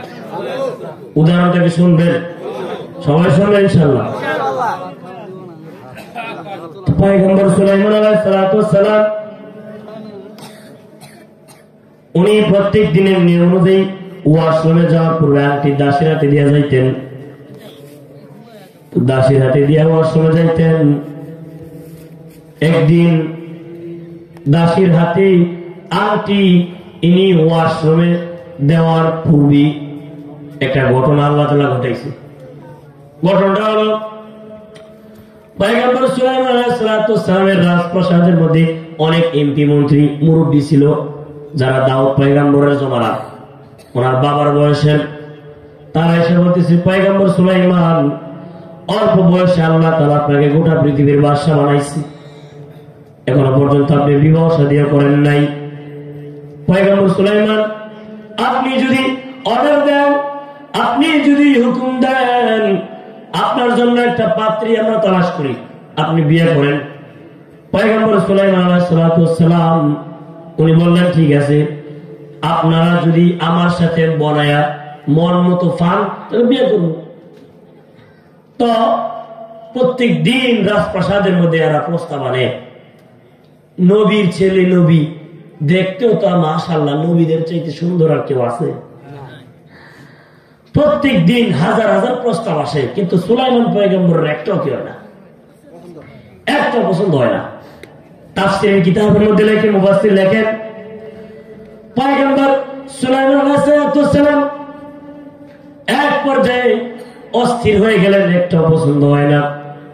কিন্তু ওরা রাজদরবারের মুরব্বী যারা এরা সুরবান্দা জানলে বিয়ে করাইব, যখন দেখছে শহর এলাকায় মায়া পায় না, যখন দেখছি আশেপাশে মায়া পায় না, তখন তারা রাজ্যের অলিতে গলিতে প্রত্যন্ত অজপাড়া, যে এলাকায় সুলাইমান পয়গম্বর কোনোদিন যায় নাই, যে এলাকায় সুলাইমান পয়গম্বরকে কেউ চিনেও না, ওই এলাকায় পর্যন্ত ঢাক ঢোল পিটাইয়া সুলাইমান পয়গম্বরের বিয়ার প্রস্তাব পড়াই দিছে।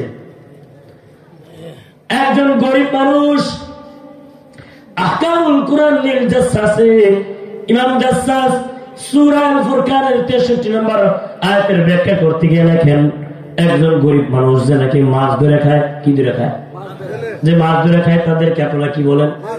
আমরা বলি জাল্লা। জাল্লা একজন গরিব মুরব্বী জাল্লা জেলে কানে খবর শুনছি রাজ্যের বাদশাহ পয়গম্বর দাউদের বেটা পয়গম্বর সুলাইমান নাকি বিয়া করবো, তার জন্য মাইয়া দরকার। জেলের ঘরে একটা উপযুক্ত দিনদার সুন্দরী রূপবতী গুণবতী কন্যা ছিল। জেলে মনে মনে বলতেছে, আহা আমার কলিজা টুকরা মেয়েটাকে যদি সুলাইমানের মতো স্বামীর কাছে বিয়া দিতে পারতাম কত ভালো হইতো। প্রত্যেকটা বাবা চায় তার মেয়েকে ভালো একটা পাত্রের হাতে উড়াই দিতে, কারণ বাবারা তাদের মেয়েদেরকে বেশি বেশি ভালোবাসে, ঠিক কিনা? মেয়েরাও তাদের বাপকে বেশি ভালোবাসে। আর এটাই নবীজির সুন্নাত। কার কার মেয়ে আছে আব্দুল্লাহ দেখি? আলহামদুলিল্লাহ, আমাকে আল্লাহ দুইটা দিয়েছে মিয়া, আলহামদুলিল্লাহ আলহামদুলিল্লাহ। যাদের মেয়ে আছে নবী বলেন তারা ভাগ্যবান, আলহামদুলিল্লাহ বলেন। নবীজি বলেন কারো যদি ঘরে একটা মেয়ে থাকে, সে যদি মেয়েটাকে দিনদার পাত্রের হাতে উড়াই দিতে পারে, মেয়েটাকে যদি পর্দায় রেখা এই খাদিজাতুল কুবরা মহিলা মাদ্রাসার মতো একটা মাদ্রাসায় পড়াইয়া দিনদার একটা পাত্রের হাতে উঠায় দিতে পারে, নবীজি বলেন এই মেয়ে তার জন্য জান্নাত। জোরে বলেন নবী সুবহানাল্লাহ। কোন ছেলের ব্যাপারে কিন্তু নবীজি এমন হাদিস বলে নাই।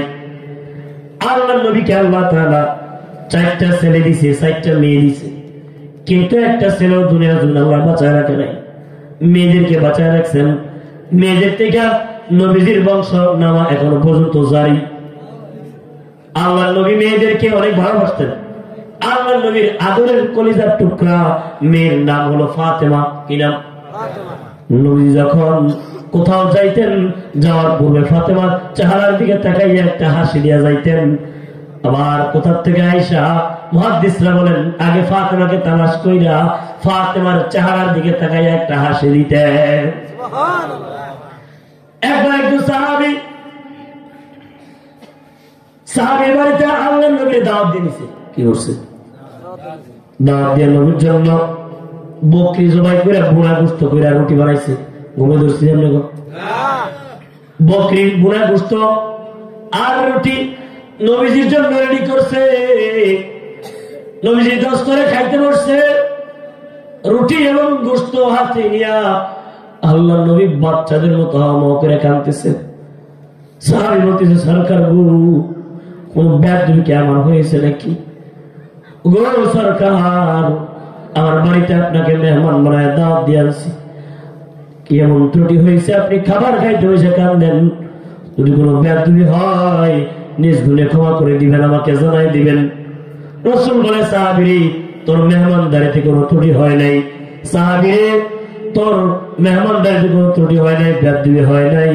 সাহাবী শোনো, আমার কলিজার টুকরা মেয়ে ফাতেমাকে এখানে আসার পূর্বে আমি দেখতে তার বাড়িতে গেছিলাম। যাই আমার মেয়েকে বাইরে থেকে আমি সালাম দিছি, আসসালামু আলাইকুম ইয়া ফাতেমা। ফাতেমা কেমন আছো আমার কলিজার টুকরা মা? আমার কলিজার টুকরা মা। দরজা খুলতে একটু দেরি করছে। দরজা খোলার পরে দেখি আমার মেয়ে কান্দে। জিজ্ঞাসা মা গো কান্দো কেন? বলতেছে আব্বা অনেকক্ষণ হয় আপনি ডাক দিচ্ছেন, কিন্তু আমার শরীর ক্ষুধার্ত থাকার কারণে অনেক দুর্বল, উঠে এখন পর্যন্ত আসতে একটু দেরি হয়ে গেছে। আব্বা আজকে 5 দিন হয়ে গেছে আমাদের বাড়িতে একবারের জন্য আগুন জ্বলে নাই আব্বা গো। তারপর আমার আলীর প্রতি কোনো অভিযোগ নাই, আলহামদুলিল্লাহ। আর জোরে বলেন না আলহামদুলিল্লাহ। মা বোনেরা যারা শুনতেছেন, আর এখনকার মা বোনেরা ঘরের ভিতরে সবকিছু রেডি, গম থেকে চাকি ঘুরাইয়া ঘুরাইয়া আটা বাই করতে হয় না, প্যাকেটিং আটা ঘরের ভিতরে রেডি, মাছ পর্যন্ত রেডি করে নিয়ে আসে বাজার থেকে কেটে, সব ঘরে রেডি, পানিও ঘরে রেডি, ঘরের পাশে টিউবওয়েল। আর ফাতেমা নবীর মেয়ে ফাতেমা আবু দাউদ শরীফের এক ব্যাখ্যা করতে দেখেন পানি আনার জন্য 3.5 মাইল দূরে যাইতেন। কয় মাইল বিয়া?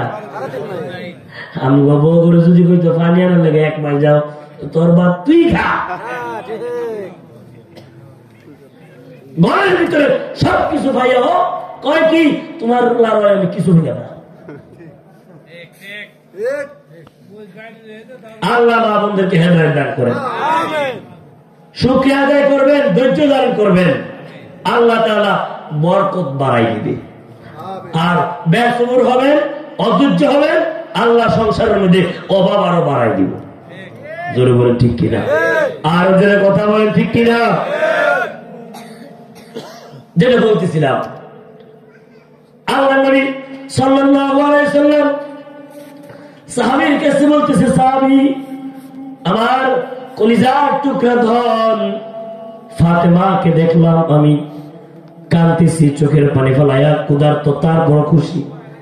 আমার মেয়ের ঘরে 5 দিন ধরে খাবার নাই, আর তুমি আমার সামনে বুকের বুনা গোস্ত আর রুটি দিছ, আমি বাপ হইয়া কেমনে এটা আমার গলা দিয়া নামাবো? না, একটু রুটি আর গোস্ত দিলাম, আমার পক্ষ থেকে আলীর বাড়ি থেকে একটু হাদিয়ে দিয়াইও। সুবহানাল্লাহ বলেন না? আমার মেয়ে ফাতেমা খাইলে তারপর আমি খাবো। বলেন তো দেখি, একটা বাপ তার মেয়েকে কত বেশি ভালোবাসে। প্রত্যেকটা বাপ চায় তার মেয়েকে ভালো জায়গা দিয়ে দিতে, প্রত্যেকটা বাপ চায় তার মেয়ে সুখী থাকুক, খুশি থাকুক, প্রত্যেকটা মেয়ে চায় তার বাপ তার মার সাথে বেশি শুয়ে থাকুক। আমার মাইয়ার বয়স মাত্র 5-6 বছর, 5 বছর শেষ। আমার মাইয়া একদিন কি কয় জানেন?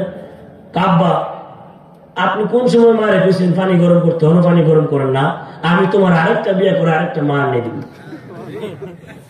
আমার মাইয়া কয়, 5 বছর মাইয়া। আমার আলিয়া বলতেছে, আমার বিবি দেখছনি বাবার লেগে কেমন ধরো, বাপের আরেকটা বিয়ে করাইব। প্রত্যেকটা মেয়ে চায় তার বাপ তার মা সেতো ভালো থাকে। জোরে বলুন ঠিক কিনা? বিয়ে হলে দেখবেন শ্বশুর বাড়িতে যায়, নতুন নতুন শ্বশুর বাড়িতে গিয়ে ফোন দেয়, গিয়া কয় ফোন দিয়ে মারে, ফোন দিয়ে কয় মা আমার আব্বা কেমন আছে? আমার আব্বা রাইতে খাইছিনি, আমার আব্বা ওষুধ খাইছিনি, আমার আব্বা শরীরে বালানি, আব্বাই ঘুমাইছিনি। মায় কয় 10 মাস 10 দিন আমি গর্ভে ধরলাম, বুকের দুধ পান করাইলাম, শ্বশুর বাড়িতে গিয়া আমারে বলে গেলি, বাপের খবর লইলি। জোরে বলুন ঠিক কিনা? প্রত্যেকটা মেয়ে তার বাপকে ভালোবাসে, বাবাও তার মেয়েকে ভালোবাসে। মেয়েদেরকে বেশি বেশি আদর করবেন ইনশাআল্লাহ। বলেন ইনশাআল্লাহ। আল্লাহ আমাদের মেয়েদেরকে নেখায় দান করেন, আরো জোরে বলেন আমিন। যাদের মেয়ে আছে আল্লাহ উত্তম পাত্রের ব্যবস্থা করে দেন। যাদের মেয়ে এই মহিলা মাদ্রাসায় পড়তেছে আল্লাহ হাফেজা, আলেমা, জাহেদা, আবেদা হিসাবে কবুল করেন। আমিন। জোরে বলেন মিয়া, আরো জোরে বলেন আমিন। ভয় মনে বেশি লম্বা হয়ে গেছে।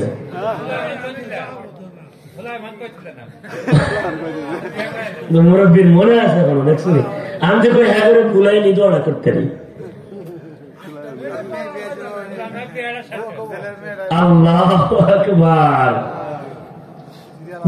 খেয়াল করে শোনেন, আমি যখন ওয়াদা দিছি সবগুলো আপনাদেরকে দরকার হলে 15 মিনিটের ভিতরে হলে সময় দোয়া করবেন। সওয়াল পর্যন্ত বেলা আছে।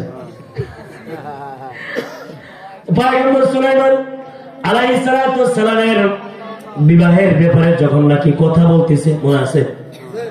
মেয়ের বাপ আল্লাহর কাছে মনে মনে বলতেছে, আল্লাহ আমার কলিজার টুকরা মেয়েটাকে যদি সুলাইমানের মতো স্বামীর হাতে বিয়ে দিতে পারতাম কত ভালো হইতো।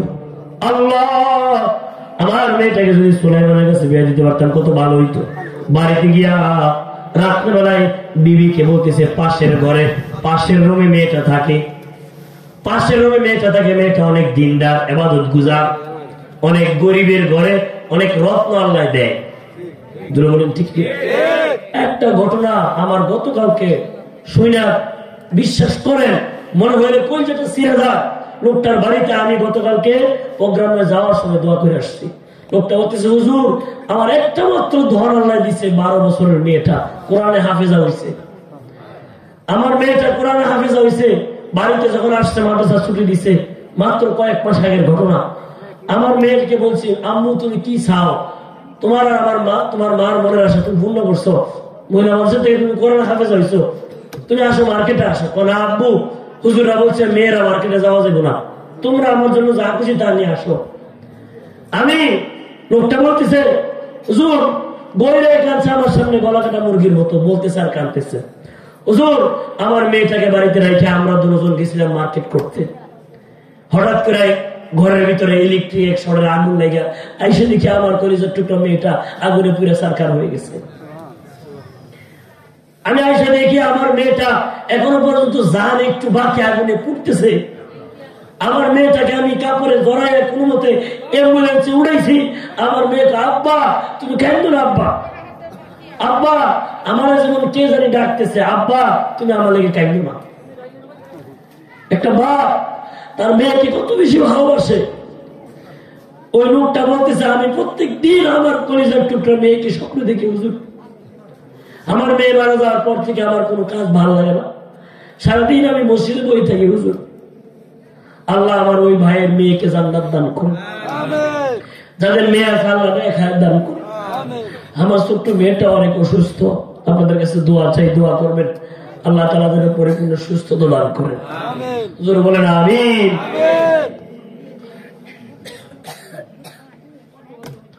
তো বাপ যায় রাত্রেবেলায় ওই জেলে তার বিবির কাছে বলতেছে, বিবি আমাকে রাজ্যের বাদশাহ সুলাইমান পয়গম্বর নাকি বিয়ে করবো, এজন্য মেয়ে দরকার। আমি মনে মনে বারবার কেন আমার মনের মধ্যে আসে, মেয়েটাকে যদি সুলাইমানের কাছে বিয়ে দিতাম কত ভালো হইতো। বিবিতে এমন রাগ, কিছু বস দেখবেন জামাইরে এমন একটা সারা দেয় 10 হাত দূর নেগা। আপনার এদিকে না, ওদিকে আছে, মাঝে মধ্যে জামাইরে ঝাড়ু দিয়েও বিড়ায়, ইদে বিড়ায়, ও মুরব্বীকে আনবে দিকে বেশি। আল্লাহ সবাই দান করেন। তো এমন রাগ হয়েছে, রাগ হয়ে বলতেছে, তুমি জানলাম হাত ধরে খাও, তুমি বামন হয়ে চাঁদের দিকে কেমনে চিন্তা করলা? কোথায় সুলাইমান, কোথায় তুমি জানলা? তার কাছে কেমন মায়া বিয়ে দিলা? ঝগড়া লাগছে রাত্রেবেলা স্বামী স্ত্রী। পাশের ঘর থেকে মেয়েটা সব শুনছে। মেয়ে তো তার বাপকে কলিজা দিয়ে ভালোবাসে।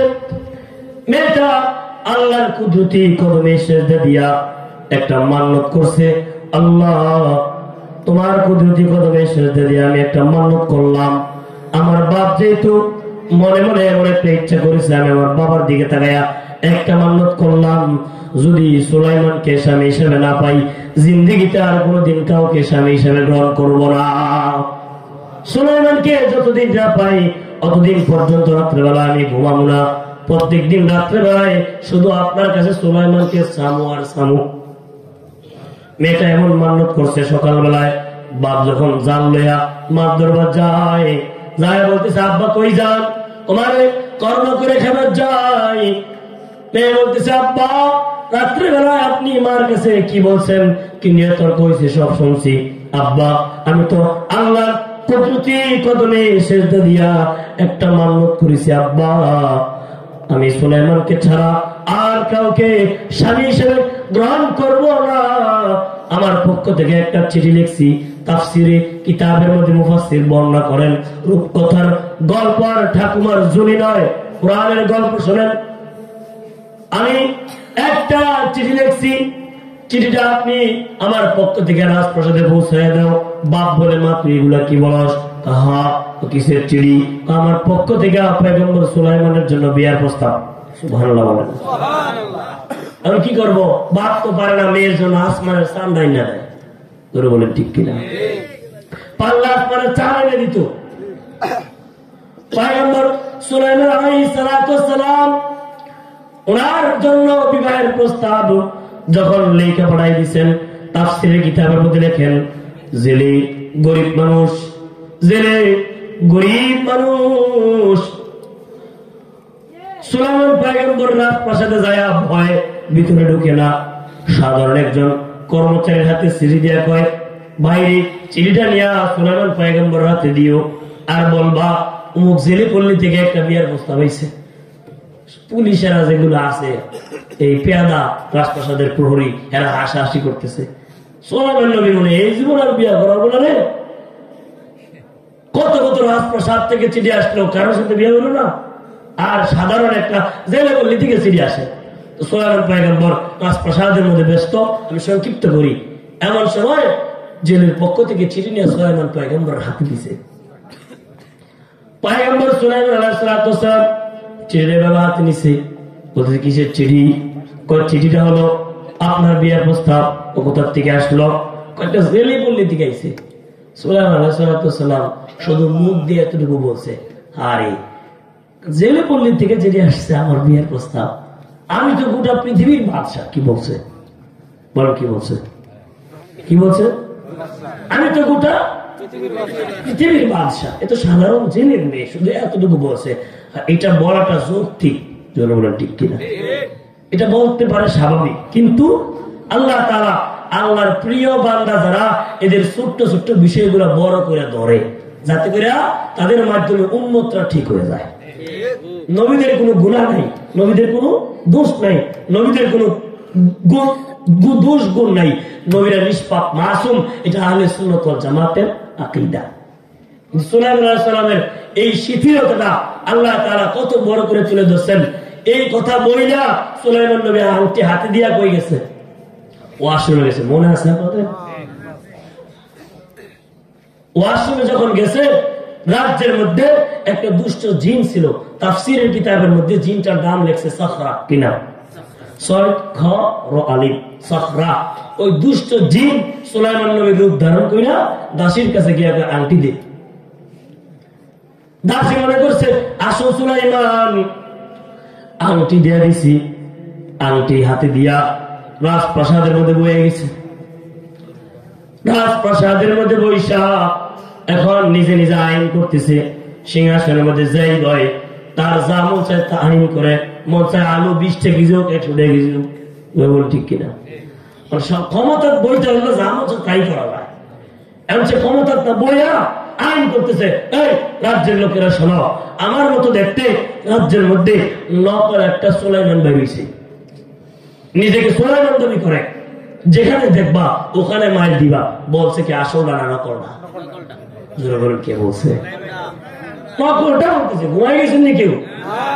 নকলটা বলতেছে। আচ্ছা আলহামদুলিল্লাহ, আপনাদের মহব্বতে আমিও লম্বা করতেছি। আল্লাহ দোয়া করুন আমার সুস্থতা দান করেন। শারীরিক ভাবে আমার বলে অনেকটা অসুস্থ। 5 মিনিট হুজুরে দিচ্ছে আমার একটু বিশ্রাম করতে, আমি হেলান দিয়ে ঘুমাই গেছি। আমি কইতে পারি না আমার সাথে দেখা করার জন্য দাঁড়া গেছে কজন। আপনারা মনোযোগ সহকারে শোনেন, তাইলে আমি পুরোটা শোনাবো ইনশাআল্লাহ।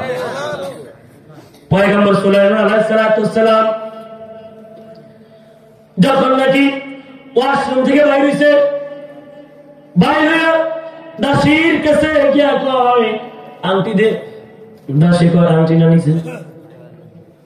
মহিলা মানুষ তো ফেটের মধ্যে কথা জমায় না, একটা কথা কইলে তাড়াতাড়ি কেমনে যায় আরেকজনের ভাই দিয়ে কইব, বলেন ঠিক কিনা? কবু এটা একটা গোপন কথা, আমি তোমার থেকে কইলাম, তুমি কিন্তু কারো কাছে কইও না। পরে দেখবেন পুরো সমাজের মানুষ যায়। এটা শেখ সাদির রহমাতুল্লাহ বলেন, কেউ যদি চায় বাজারের মধ্যে কোন গোপন কথা ডোল দিতে, কি বাজারের মধ্যে কোন গোপন কথা ডোল দিতে যদি কেউ চায়, ঘোষণা দিতে, সে যেন একটা মহিলার কাছে গিয়া বলে, তোমার কাছে কইলাম, তুমি কিন্তু কেউ কাছে কইও না। এই কথা কোয়া মানে পুরা দেশের মধ্যে ডোল দেওয়া। হ্যাঁ গিয়া নন্দের কাছে কইব, শুনছনি এটা একটা গোপন কথা, কার কাছে কিন্তু কইও না। নন্দে গিয়ে আবার হ্যাঁ জালের কাছে কইব, জালে গিয়ে আবার বাউসের কাছে কইব, বাউসে গিয়ে আবার বাবির কাছে কইব, রাত্রেবেলা আবার জামের কাছে কইব, এই অঞ্চল তুমি কিনা কিন্তু কইও না।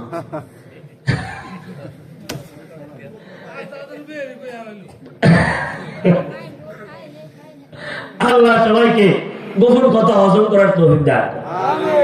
আমাদের আঞ্চলিক ভাষায় বলে সুস্কামি সুগুল ঘুরি, একজনের কথা আরেকজনের কাছে লাগায় ঝগড়া লাগায়, আছে না নাই? এমন কিছু সমাজের মধ্যে মা বোন আছে, আল্লাহ তাদের হেদায়েত দান করেন।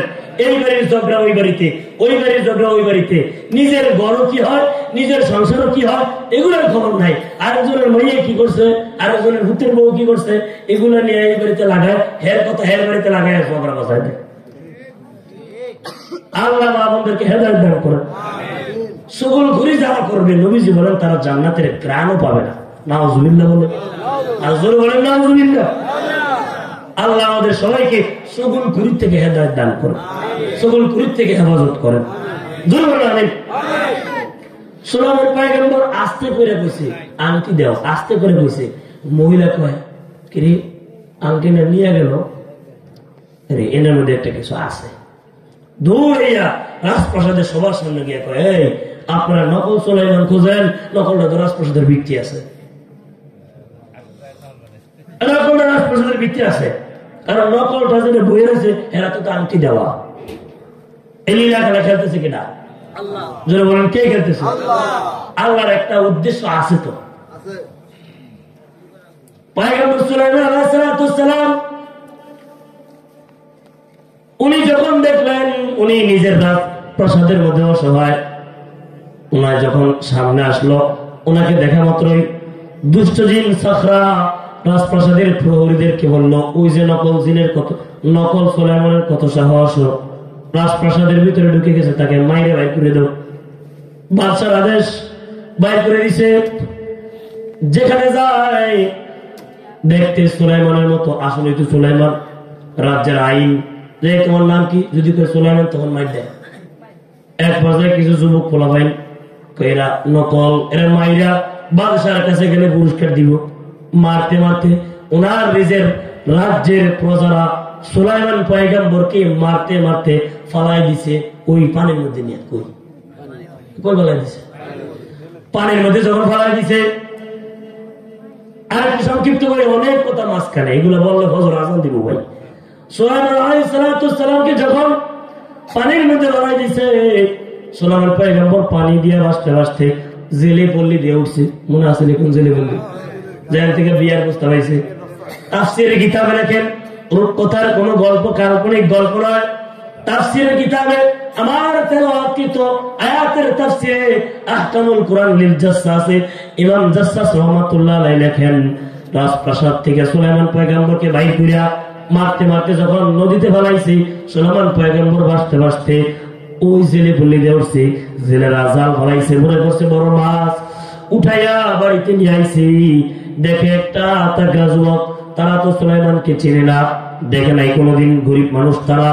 ওই মুরব্বী জেলে যার মেয়ের জন্য বিয়ার প্রস্তাব আছে, সে ছিল জেলেদের সর্দার। সে যখন বাড়িতে নিয়ে আসতে সেবা শুশ্রূষা কইরা জ্ঞান ফেরার পরে জিজ্ঞাসা করছে, বাবা তোমার নাম কি? চেহারা সুরতে পোশাক আশাকে বুঝে যাচ্ছে ভদ্র ঘরের সন্তান। সুলাইমান পয়গম্বর ভাবতেছে, যদি কই সুলাইমান আবার তো মারবো। সুলাইমান পয়গম্বরকে, আনা আব্দুল্লাহ, আমার নাম আব্দুল্লাহ। কি আব্দুল্লাহ মানে আল্লাহর বান্দা, আমরা সবাই তো আল্লাহর বান্দা। আব্দুল্লাহ কইলে আর কি হইতো না, মিশাও তো হইতো না। আমরা যদি জিগাই আপনার নাম কি, আমরা যদি আপনার নাম কইতে ইচ্ছা না হয় তো কি কইবেন? আব্দুল্লাহ। কি কইবেন? জোরে বলেন, কি কইবেন? কাসেম নানাতুবি রহমতুল্লাহ পুলিশ এসে ধরতে, কে? ইংরেজ পুলিশরা ওনাকে এসে ধরতে আরে কয়, আপনি কি কাসেম নানাতুবি কি চিনেন? হ্যাঁ চিনি। উনি কাসেম নানাতুবি, ওনারা ধরতে আসে। কি কয়, আপনি কি কাসেম নানাতুবি চিনেন? কাসেমি। আপনার নাম কি? কানা আব্দুল্লাহ। কাসেম নানাতুবি দেখছেননি? উনি যেখানে বয়া ছিল এনতে উঠটা ওইদিকে যায়, একটু আগে ওখানে আসিল, একটু আগে ওখানে দাঁড়াইছিল। তো বুদ্ধিমান লোকেরা কায়দা করে অনেক কথা বলতে পারে। তো সুলাইমান পয়গম্বর যেহেতু নবী, বুদ্ধি করে কয় আব্দুল্লাহ। কি কইছে জানে? সুলাইমান কইলে আবার যদি এমন খায় কানা আব্দুল্লাহ। বাবা নদীর মধ্যে কেন পড়ছিলাম? আমার নিজের কাছের মানুষ না বুঝা, ভুল বুঝা আমার মাইনা নদীতে ফেলাইছি। আমি এখন অসুস্থ, এত কথা বলতে না। ঠিক আছে বাবা, যতদিন মন চায় আমার বাড়িতে তুমি থাকো, মেহমান হয়ে যাও। যদিও গরিব, অনেক সময় অনেক গরিবদের বল বড় লোকদের চাইতে অনেক বড় থাকে। বলেন ঠিক কিনা? বলা যতদিন মন চায় আমার বাড়িতে তুমি থাকো, মেহমান। একদিন, 2 দিন, 3 দিন, 40 দিন যখন চলে গেছে, কোন আমাকে লেগে 6 মাস, সুলাইমান পয়গম্বর এবারের মেহমান যখন একটু সুস্থ হয়েছে, জেলে এবং জেলের বিবি রাত্রেবেলা শুয়ে হয়েছে। মহিলা বলতেছে, মেয়েটা তো বিয়ার উপযুক্ত হয়েছে, বিয়া তো দেওয়ার দরকার। আমাকে বাড়িতে একটা ছেলে আছে অনেক সুন্দর, এর জন্য একটা বিয়ার প্রস্তাব পাঠায়। বলি না, দিই না, যায়নি। বলছে কেডা আগে? মহিলা। কে বলছে? কে বলছে? কে বলছে? বলছে ঠিক আছে, তুমি যখন বলতেছ বলে দেখি। ম্যাডামের কথা না বললে তো আবার বড় চাকরি থাকতো না,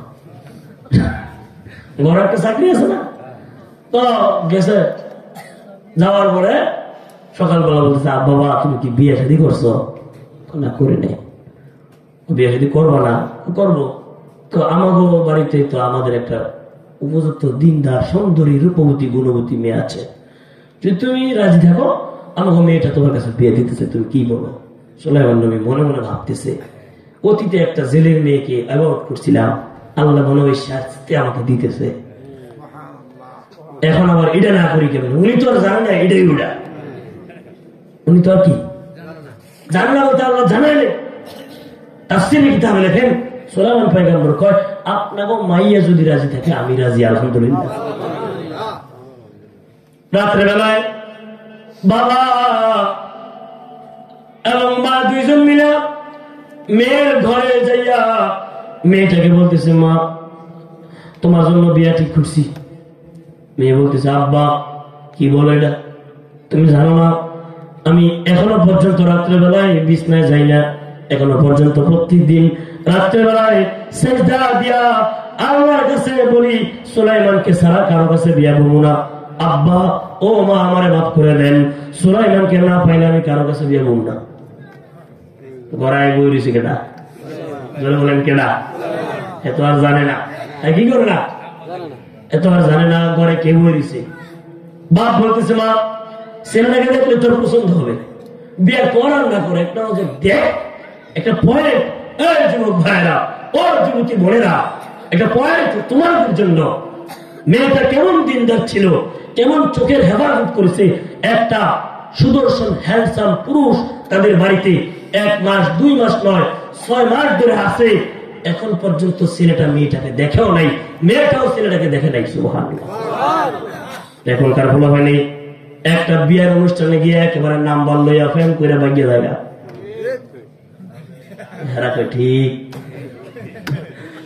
এগুলো আপনার মুরব্বীরা বুঝতেন না।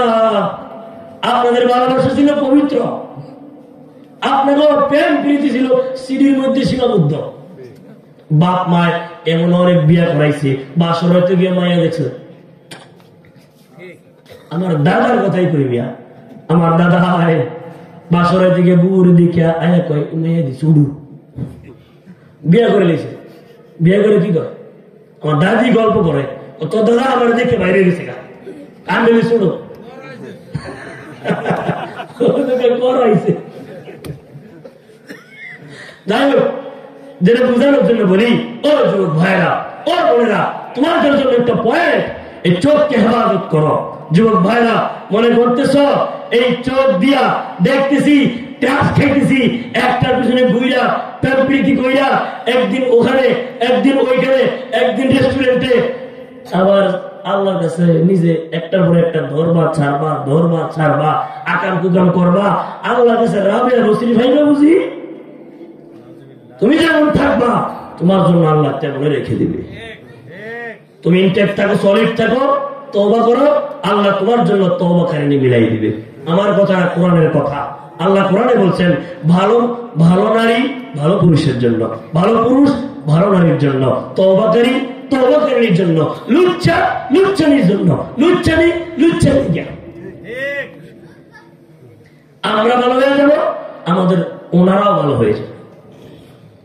আমরা যাই বাড়িতে যাই নিজের বউর দিক চাই হাসি দিই না, আরে ঘরের বাবির দিকে চাই কাজ দেখে বাবি বাদাম খাইবেন, বাবির দিকে যায় খাস দেখে বাবি বাদাম খাইবেন নি, বাবি কেমন আছেন, আপনার শরীর স্বাস্থ্যের ভালো নেই, আপনার ম্যাডাম দেখতেছে এগুলা দেখে কি আমরা ঝাড়ু দেখে দিত না। এই জন্য এগুলা নজরের হেফাজত করা খুব জরুরি। নিজের ঘরে যেটা দিচ্ছে আল্লাহ ওটা দেখে খুশি থাকেন, ওটার দিকে হাসি দেন, আল্লাহ তাআলা আপনাকে নফল নামাজের সওয়াব দিব। মা বোনদেরকে বলবো স্বামীর দিকে তাকায় হাসি দেন, আল্লাহ রাস্তায় 7 ভরি স্বর্ণ দান করলে যে সওয়াব, স্বামীর দিকে তাকাইয়া যদি কোনো স্ত্রী একটা হাসি দেয় ওই সওয়াব আল্লাহ দিয়ে দেয়। যদি দাঁত বাই করে একটা হাসি দেয়, স্বামী যদি হাসিটা দেখে খুশি হয় তাইলে আল্লাহ তাআলা স্বামী স্ত্রীর ভালোবাসা দেখে আল্লাহ হাসি দেয়। আর যে ঘরের মধ্যে স্বামী স্ত্রী কি পিছাতে হয়ে যায়, স্ত্রী স্বামী ফিরি দিয়ে হয়ে যায়, ওই ঘরের মধ্যে শয়তানে দেখে দেখে হাসি। আমরা শয়তানি করার দরকার নাই, এরাই তো বড় শয়তান। ঠিক কিনা?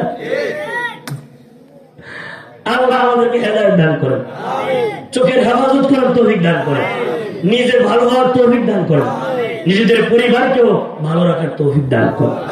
জোরে বলেন আমিন। অনেক কথা বলার ছিল, সময় নাই। যে কথাটা বলতেছি, একটা মেয়ে যুবতী নারী তার বাড়িতে একটা পুরুষ 6 মাস যাবত আছে, একদিন পর্যন্ত পুরুষটার দিকে তাকায় নাই। বলতেছে আব্বা আমাদের বাড়িতে কে আছে আমি তো জানি না, আমি তো দেখি নাই, যেই থাকুক না কেন আমি তো আল্লাহর কাছে মান্নাত করছি আরেকটা। একদিন 2 দিন 3 দিন মা রাগ বাবা রাগ, বারবার বলতে বলতে মেয়ের মনটা আল্লাহ একটু নরম করছে। বাপ মা যখন এত করে কয় একটু দেখি না, দূর থেকে একটা নজর দেখছে, এক ঝলক দেখার পরে মুফাসসির বলেন মনটা পরিবর্তন করে দিছে কে? নবীর চেহারার মধ্যে নূর আছে না নাই? এক ঝলক দেখা মেয়েটার মন পরিবর্তন। রাত্রেবেলা আব্বা আবার আইসে বলে দেয় মনটা খুশি, গিরে মা দেখছস? দেখছি। তোর কি হবো কাব্বা? সুলাইমান নবীর তো এতদিন ধরে চাইতেছে, আল্লাহ মনে দিত না, কি করতো না, দিত না। আর কত চাইতাম? আপনারা যেটা বলেন ওরে আলহামদুলিল্লাহ আমি রাজি। আমি কি মিয়া বিবি রাজি, কে কাজী, বিয়া শাদী সব ঠিক, বিয়া শাদী সব কি ঠিক, বিয়া হয়ে যাবে, বিয়া হয়ে গেছে, বাসার প্রয়োজনে হয় নাই। এখন আমরা একটু পিছনে চলে আসি, রাজ্য চালাই কেনা যেই স্মরণ শক্তি কতটুকু আপনাদের? জি একে নামটা কি? সাকরা কি? আরে এত কম মন থাকলো আপনাকে ঘুম ধরছে নিয়ে বলবেন ঘুমাই গেছেন কে কে? হাত উঠান তো দেখি। রাত্র বাজে প্রায় 1:40।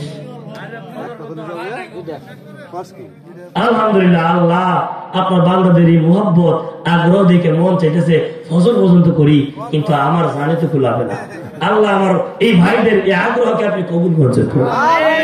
আরো জোরে বলেন আমিন, আরো জোরে বলেন আমিন। জি আচ্ছা ঠিক আছে, ইনশাআল্লাহ আপনার কথাই থাকবে। পয়গম্বর সুলাইমান আলাইহিস সালাতু ওয়াস সালাম, পয়গম্বর সুলাইমান আলাইহিস সালাতু ওয়াস সালামের অবর্তমানে রাজ্য চালাইতেছে দুষ্কৃতিকারী শয়তান লম্পট দুর্নীতিবাজ, শুধু নিজে খায় নিজে ঘুমায়, জনগণের কোন খোঁজ খবর লয় না। যারা দুর্নীতিবাজ, নিজে খায় নিজে ঘুমায়, দেশের সম্পদ বিদেশ আত্মসাৎ করে, ঠিক কিনা? আর ঠিক কিনা? একটা পদ্মা সেতু বানাইতে গিয়া দেশের অর্থনৈতিক অবস্থা ফকির বানাইতে হয়ে গেছে। কোন দিন জানে সোজা হয়ে কারণ আল্লাহ জানে। আল্লাহ আমাদের এই সোনার বাংলাদেশকে সোজা হয়ে দাঁড়ানোর মতো তৌফিক দান করে। আর বলেন আমি রাজ্যের অবস্থা উলট পালট, রাজ্যের সিংহাসনে বসা উল্টা পাল্টা ব্যক্তি। পয়গম্বর সুলাইমান আলাইহিস সালাতু ওয়াস সালাম যখন নাকি উনি অবর্তমানে রাজ্যের অবস্থা এলোমেলো, তারও তো কিছু মুরিদ আছে, ভক্তবৃন্দ আছে, আর একটা অবস্থা আর কয়দিন বাটপারি করে খাইলেন। সবাই তো আপনারা সন্দেহ করতেছে, এবার যদি ধরা পড়েন, জিন মুরব্বীদের যদি ধরা পড়েন, তাহলে মায়ের একটাও বাড়ি পড়বে না। সে ভয় পাইয়া রাত্রেবেলা আন্টি নদীর ফালাই দিয়া রাজ্য থুইয়া বাগছে। আন্টি কই ফেলাইছে? নদীর মধ্যে যখন ফেলাইছে, ইমাম জাসসাস লেখেন একটা মাছ আন্টি খাইছে। সুবহানাল্লাহ বলেন। মাছ যেদিকে যায় নদীর সমস্ত মাছ ওদিকে দৌড়ায়। ওদিক দিয়া সকাল বেলায় সুলাইমান পয়গম্বর যেদিন রাত্রে বিয়া করেছে, বাসর রজনী এখনো হয় নাই, সকাল বেলায় জেলে জাল লয়ে মাছ ধরবার যায়। সুলাইমান পয়গম্বরকে আব্বা কই যান? বাবারে মাছ ধরবার যাই।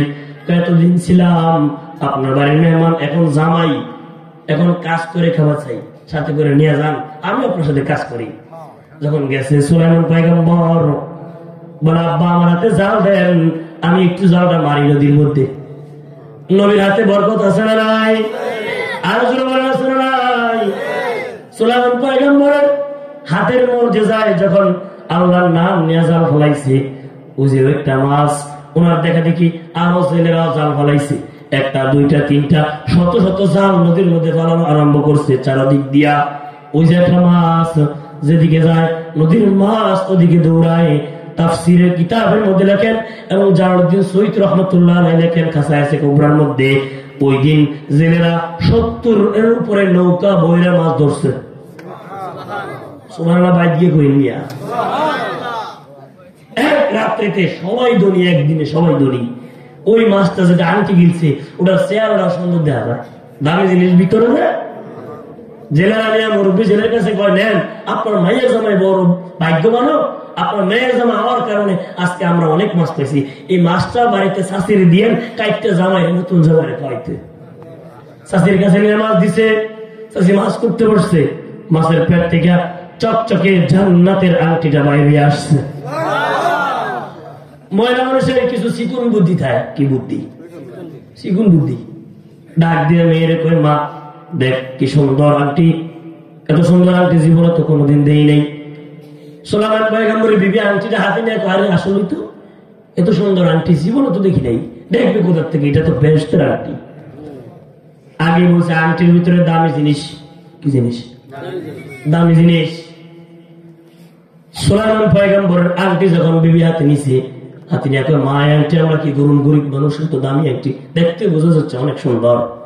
কয় এক কাম করিস, নতুন জামাইরে তো কিছু দিতে হয় নাই, রাত্রেবেলায় তোর জামাইরে বলবি আমার বাপ মা বিয়ার উপহার দিছে। কি দিছে? কি দিছে? দেখেন নি চিকুন বুদ্ধি। চিকুন বুদ্ধি মাঝে মধ্যে দিলে সংসারটা ঠিক থাকে। ঠিক কি একটা চিকুন বুদ্ধি।